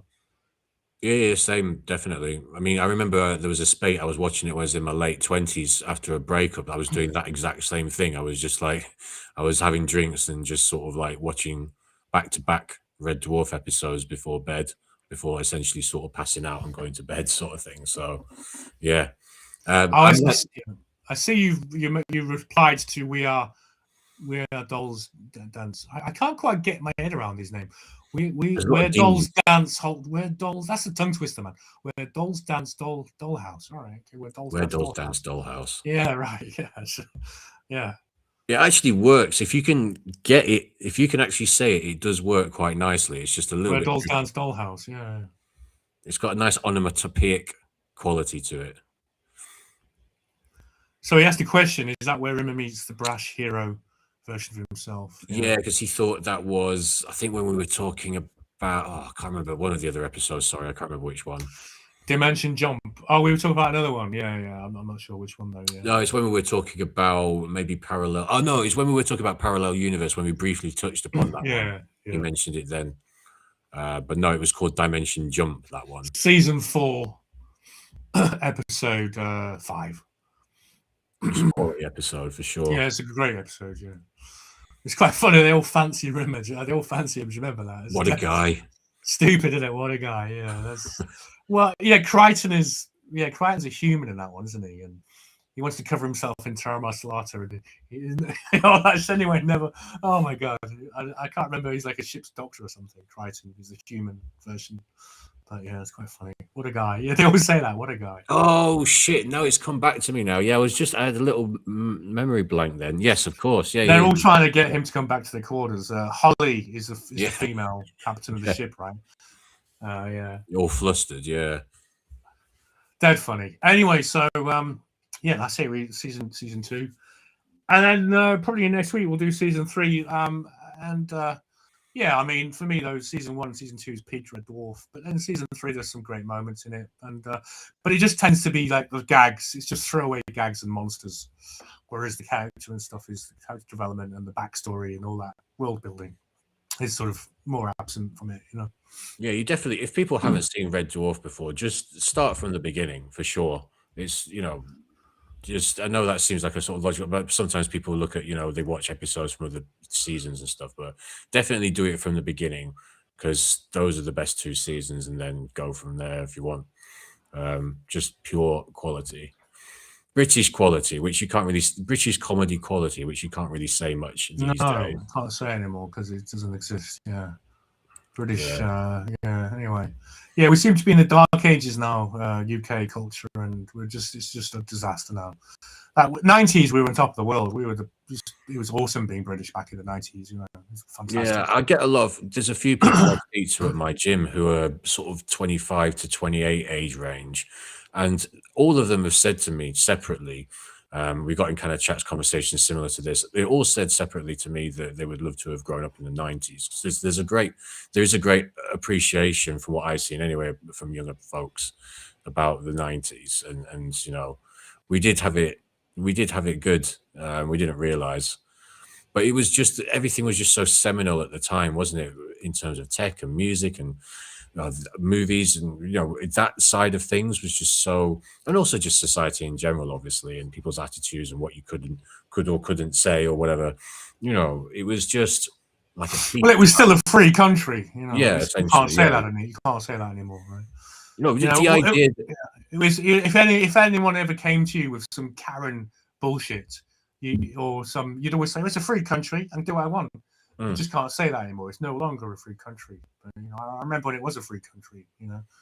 And you go to I remember I went to France and I noticed in Europe it wasn't the same. We didn't have the same freedom in Europe as we did in the UK. Just in terms of like personal expression, the sovereignty of the individual. Like Europe is a much more socially sort of hierarchical sort of society is bigger than the individual in Europe. Whereas in the UK, the individual was sovereign in a way, right? I remember. Yeah, this is it. Past tense, though. That's the thing. Not anymore. Yeah. That's the unfortunate thing. I mean, we are living it at the moment here, and it's just like it's like a relentless conveyor belt, isn't it? There's just when you think they've done one, then another thing comes along, like this sort of the abortion bill that came along the other day, and you just sort of like, oh Jesus Christ! Oh yeah, the Satanist bill. Yeah, basically that bill is basically allows. Yeah, the implication of that. Yeah, it is because it means that they apparently created this bill for the benefit of mothers who apparently terminate their own child up to childbirth, so that the police wouldn't investigate them. Now, I don't think mothers terminating their own child with their own means just before birth is that widespread of a problem among normal people, but it's something that the Satanists certainly do. So the only people who benefit from this, the fact that a mother can be pregnant 1 minute, 9 months pregnant, and suddenly the baby's gone, she's no longer pregnant, the police don't ask any questions anymore. There's no investigation. So the only people who benefit from that are Satanists, because this is one of the things they actually do is these late-term sacrifices. Unfortunately, yeah. I mean, people try to argue pro it. It's just so dumb, isn't it? It's kind of like, it's madness. So you're saying that what's the difference? So if a baby's born, the 5 minutes after it's born, what's the difference between that and the 5 minutes before it's born? Just its location, basically.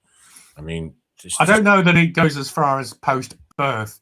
No, but I'm just saying it's pre-birth, literally any moment before birth. Right? But what I'm saying is, like, what's the difference between that 5 minutes before birth and the 5 minutes after birth? Do you know what I mean? Yeah, I know what you mean. Yeah, I know. So it's just.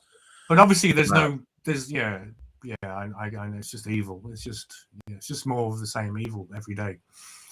So yeah, listen, I want to play a tune by Sandwich Pan. We'll just finish with one more thing afterwards, and then we'll close up, shall we? We'll close the shop. So yeah, that's fine. I need to take a little break anyway. So I think this track is a few minutes long, just a couple of minutes. Just gives me a 2-minute break. So I'll just bang this on, mute ourselves, and 2 minutes later we'll be back and we'll finish off. Yeah, okay, there we go.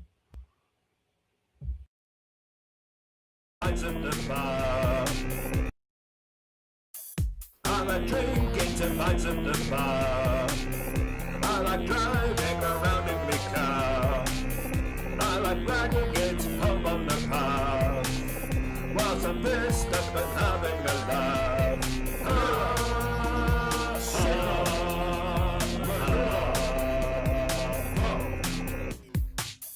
I like driving around at top speed. Whilst I'm mixing me booze and me weed. I like throwing it out in my brain on a cocktail of smack and cocaine.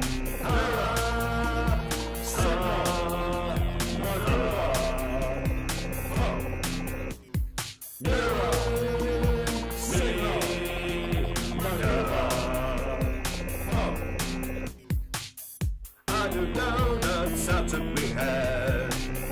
I like crashing straight through your shed. The pigs, they will never catch me when they're near, drag responsibly.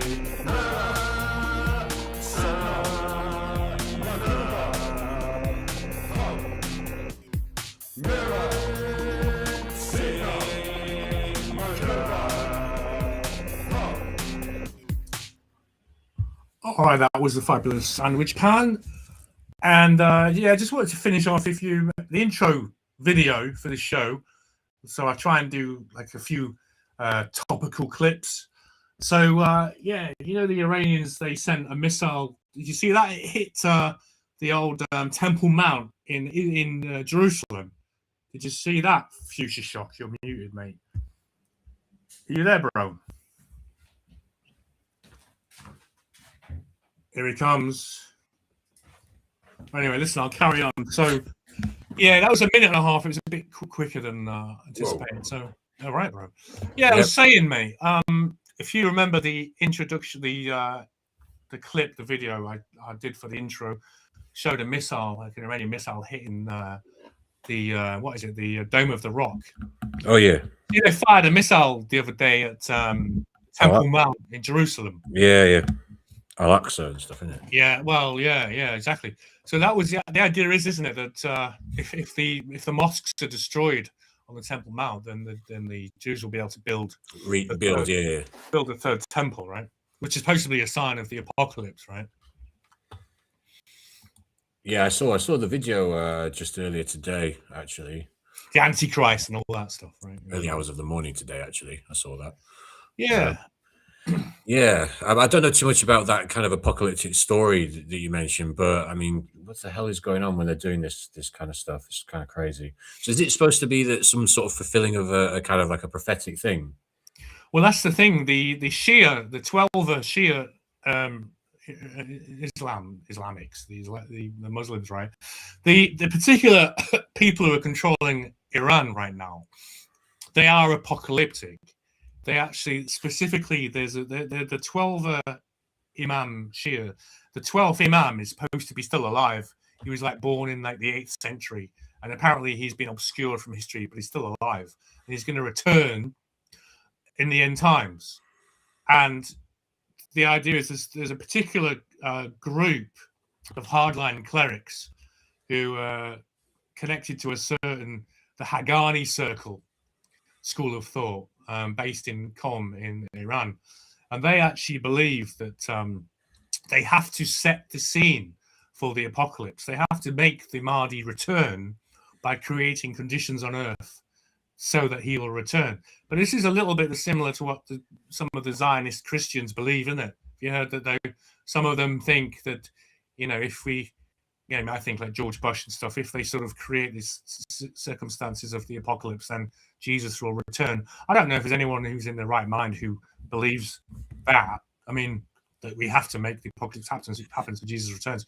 And also, I don't think any Christian with any sense doesn't necessarily believe Jesus will physically return necessarily. It's Well, I mean, it's a matter of opinion, but the New Jerusalem is supposed to be, when this world is destroyed, we go to the next world, and it's the New Jerusalem, not necessarily building it on Earth and Jesus returning. But who knows? I mean, it's like, listen, always that thing. I could be wrong, but I always say I could be wrong about this. But yeah, so certain branches of Christianity in America, there was the idea that the apocalypse is good because it means Jesus is coming back, and they want.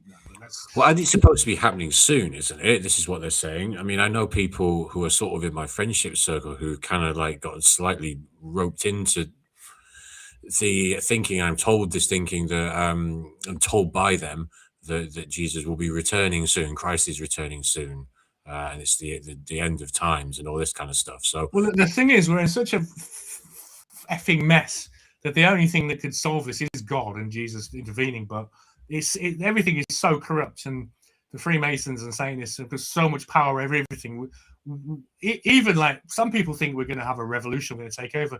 And even revolutions are all part of the hidden hand. They're all staged by the Freemasons anyway. So there's never really been, as far as I know, a spontaneous and uprising of people against their oppressors that wasn't something stage managed and co-opted anyway to transform society. So, I think we're in such deep shit with our rulers are so evil that only God can sort this out, to be honest. Honestly, I don't know, mate. I mean, or if we're put here by a higher intelligence of some kind, they might want to intervene at some point. But yeah, it's pretty peak at the moment. I mean, the power structures the way they are. But the thing is, we live in a very unpredictable time. It's way less predictable now. It's way less easy to predict now what will happen in 10 years than it was 10 years ago for now.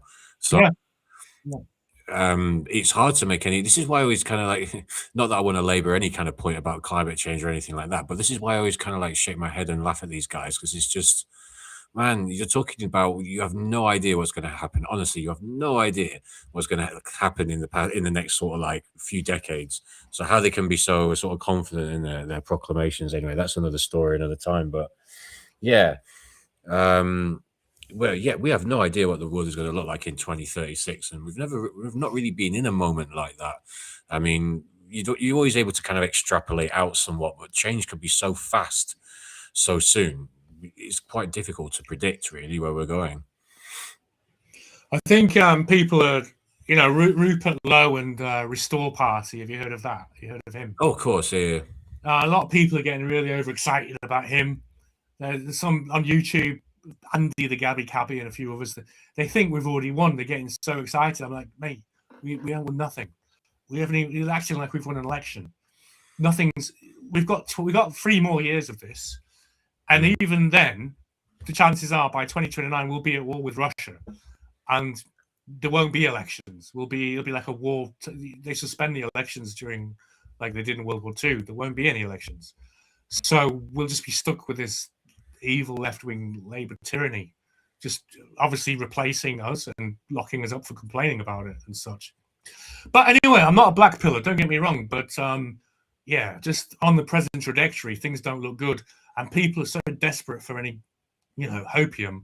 They're jumping up and down at Rupert Lowe is going to change everything. They're acting like we've already changed. We're already free. We've already reversed the decline in our, in the ongoing demographic decline and everything else. No, nothing's changed. In fact, so anyway, I think I'm just being pragmatic. I just don't see things getting better through any means really. We just have to look out for ourselves. I think that's, and our family and friends. All we can do is work on ourselves. I don't think we can, because I think most people, unfortunately, they're not engaged in any of this. They're too busy working and watching TV. It's a really small minority of people who actually know what's going on. And the thing is, the public are going to be a dead weight to us anyway. I mean, people still vote Labour and Conservative. Can you believe it? I mean, I even know people who voted Labour, and I'm like, what the hell? You did this. You voted for this. And like, why would you do that? And yet it will continue because I think people are hypnotized. They're in a trance. They don't really. Most public. The only thing I would say about not in their right minds, The only thing I would say about Rupert Lowe's party is, I've noticed since its inception, it's gained traction. It's gained quite good traction quite quickly. Yeah. So there is potential there. Yeah. Like you say, it's 3 years to go. It's not, No, you're right, man. I mean, fair bad. play. I mean, they've got more members now than Conservative Party. Conservatives, yeah. Yeah. So I mean, having 3 years could actually be a good thing for them to sort of build a bit. But who's going to stop a Muslim? Oh, I mean, I don't mean to say that, but in Europe, in Holland, what was it? There's been a few right-wing politicians who were literally just murdered, straight out assassinated by an Islamic terrorist. Basically, what's going to protect him from that threat? That's just. Yeah. That's it. That's so easy for them to do that. Whether that's a spontaneous thing from Islamic terrorists or it's something that the establishment concoct. But they're so evil; they'll stop at nothing. They wouldn't stop at assassination of Rupert Lowe. So, no, you know what I mean. There you go. And I mean, they tried to kill Trump 3 or 4, 5 times now, right? So yeah, at the end of the day, they don't care that much. If they want to take someone out, they don't really care that much about what the general public thinks. Because they've always it's literally God protected Trump. I believe that. I think he was protected by the hand of God. His head, didn't he? Just at the last moment. Yeah. Incredible. It's weird to think what the different timeline would have been like if that had gone a different way. If it had gone the other way, it'd be messed up, man. It'd be messed. America is now the only hope for the world, really. They're enjoying, but then if the Democrats get in with 20, what is it? 28. Yeah. Is it? Yeah. Is it okay? If they get in, then there's gonna be so much blowback, and they're gonna put people in prison just for expressing right-wing views, just like they were doing. They were locking everyone up who attended the January 6th thing, which wasn't even a violent march. In fact, the only people who were killed was one of the protesters was shot by a plainclothes policeman in point blank range. Can't remember her name. Ashley Babbitt? Is that her name? Yeah. And several policemen died, but they died from suicide after, presumably because they were part of some. It was a setup. They'd been allowed in. They were let in. There was a few there was as far as I know, there wasn't any violence against the police. As far as I know, I'll be get fact checked for this, no doubt, by freaking YouTube and such. But the violence was Ashley Babbitt was one of the protesters was shot dead by an plainclothes policeman, and yet they made out that it was all violence was on the part of the protesters. But they were protesting what they saw as a stolen election. But yeah, and then of course the BBC doctored that, didn't they? They edited the clip of Trump to make it look like he was calling for violence when in fact there was the opposite. They put the two clips together and juxtaposed them, so it made it. In fact, it was the opposite. They didn't want to share. They chose not to share. This is kind of how Tate put it. Let the BBC lie by omission. Yeah. They omitted. They chose to omit the tweet that Trump had put up at the time, calling people for peace, for peaceful protest. Right. They don't want to talk about that. The BBC, man. If only that would be. If he could do that for us, man. He's our only hope now. We're just hoping some kind of trickle down of the freedom the Americans are enjoying now can come to us, but it doesn't seem to be. It seems Starmer's locking us down and mentally and physically, perhaps. The meningitis outbreak threatening a lockdown again, right, in May. During the elections. Oh, funny that during the council elections. He's going to lock us down. Yeah. I mean, the numbers are pathetic. I mean, it's not. It's just all scare. Obviously, we know it's all scaremongering anyway. There's no. They're not going to try that game again. I don't think. Not in that way, anyway. That's how the Democrats basically won the election, though, wasn't it? 2020, because the COVID thing locked everyone down, postal voting, so it was ripe for fraud. All these postal votes appearing from nowhere in the middle of the night, etc. Yeah. I still don't understand, how they can't just. How could they not be able to figure out an online way of voting? No. No. I mean, that's ripe for obviously that can be corrupted as well. I mean, anything like that, right? The only way to do it is to attend in person with ID and prove who you are. Have you seen that Nick, the guy who exposed the Somalians in Minnesota? Nick, remember that guy? See that guy? the Somalian stuff. What's his name? Don't know. Sorry. No, you ain't paying attention to the Somalian stuff in America. All the fraud they've been doing. The Oh, daycare, yeah. the luring center. Nick. No, I saw that. Is it Nick? What's his name? That kid. I can't remember his name. Nick Shorter. Is it?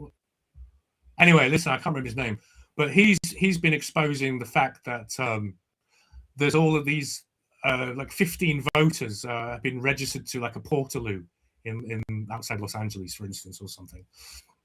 You know, the voters are registered to vote to any location, like a toilet, a public toilet, or a phone box, and that is part of the. That's why you need to have voter ID. Unfortunately, because the Democrats are relying on that, you know, to steal it. You know, how they stole the 2020 election. You know, Well, by not having a voter ID. Yeah. The thing is, voter ID is normal as well. Like, you go to pretty much any country in the world, and like, if you want to vote in an election, you have to have ID. I mean, it's a normal thing, but yet somehow people. We don't have it in the UK, do we? I don't think. I remember I voted. You just turn up. You have to register to vote. They send you the letter. They tell you where to go, but you just give them your name. But don't you have to give ID to register to vote, though? Is what I mean. I'm not sure, to be honest. I can't remember. You have to be on the electoral register. You have to be on the electoral register. Yeah. I've never done it before, so I'm not sure you actually need ID, to be honest. So anyway, yeah, I just wanted to finish then. Like this, you know, Ayatollah Khamenei, the supreme leader. Oh, hang on, that's Khamenei, yeah, who was the ruler from 1989. Not Khomeini, who was 1979. So he was the guy who was bombed, who was destroyed, who was blown up by Trump, the second Ayatollah, supreme leader. There's these quotes from him that shows that they have an apocalyptic agenda. So he's repeatedly stated several things. He says here, we've approached the time of the appearance of the Mahdi. The Mahdi is this sort of Islamic savior figure, and Jesus apparently is going to help the Mahdi. He's going to be standing behind him, subservient to the Mahdi, apparently. Because our wisdom has progressed, humanity's minds are now ready to accept a divine savior who will end oppression. He says the Iranian nation enjoys a great privilege today. The atmosphere of the country is an atmosphere of Imam Mahdi. He also said awaiting the Mahdi is not only about sitting by and weeping. We should prepare ourselves to serve as his soldiers. And he also said the reappearance is the beginning of humankind's movement, the true start of global justice after centuries of deviation. So the whole Iranian regime's philosophy is to what they call imanticize the eschaton, which is, I think, eschatology, is the end of the world, is studies relating to the end of the world. So this is what their program was. So the worry is this war with America and them firing a missile at the Temple Mount. It could be that this could be the start of their version of the apocalypse, where the Mahdi will return, the Muslim savior figure. So this is something to watch, isn't it? And I wonder if, because Trump has recently said he wants to end the war, it's hard to know what's going to happen.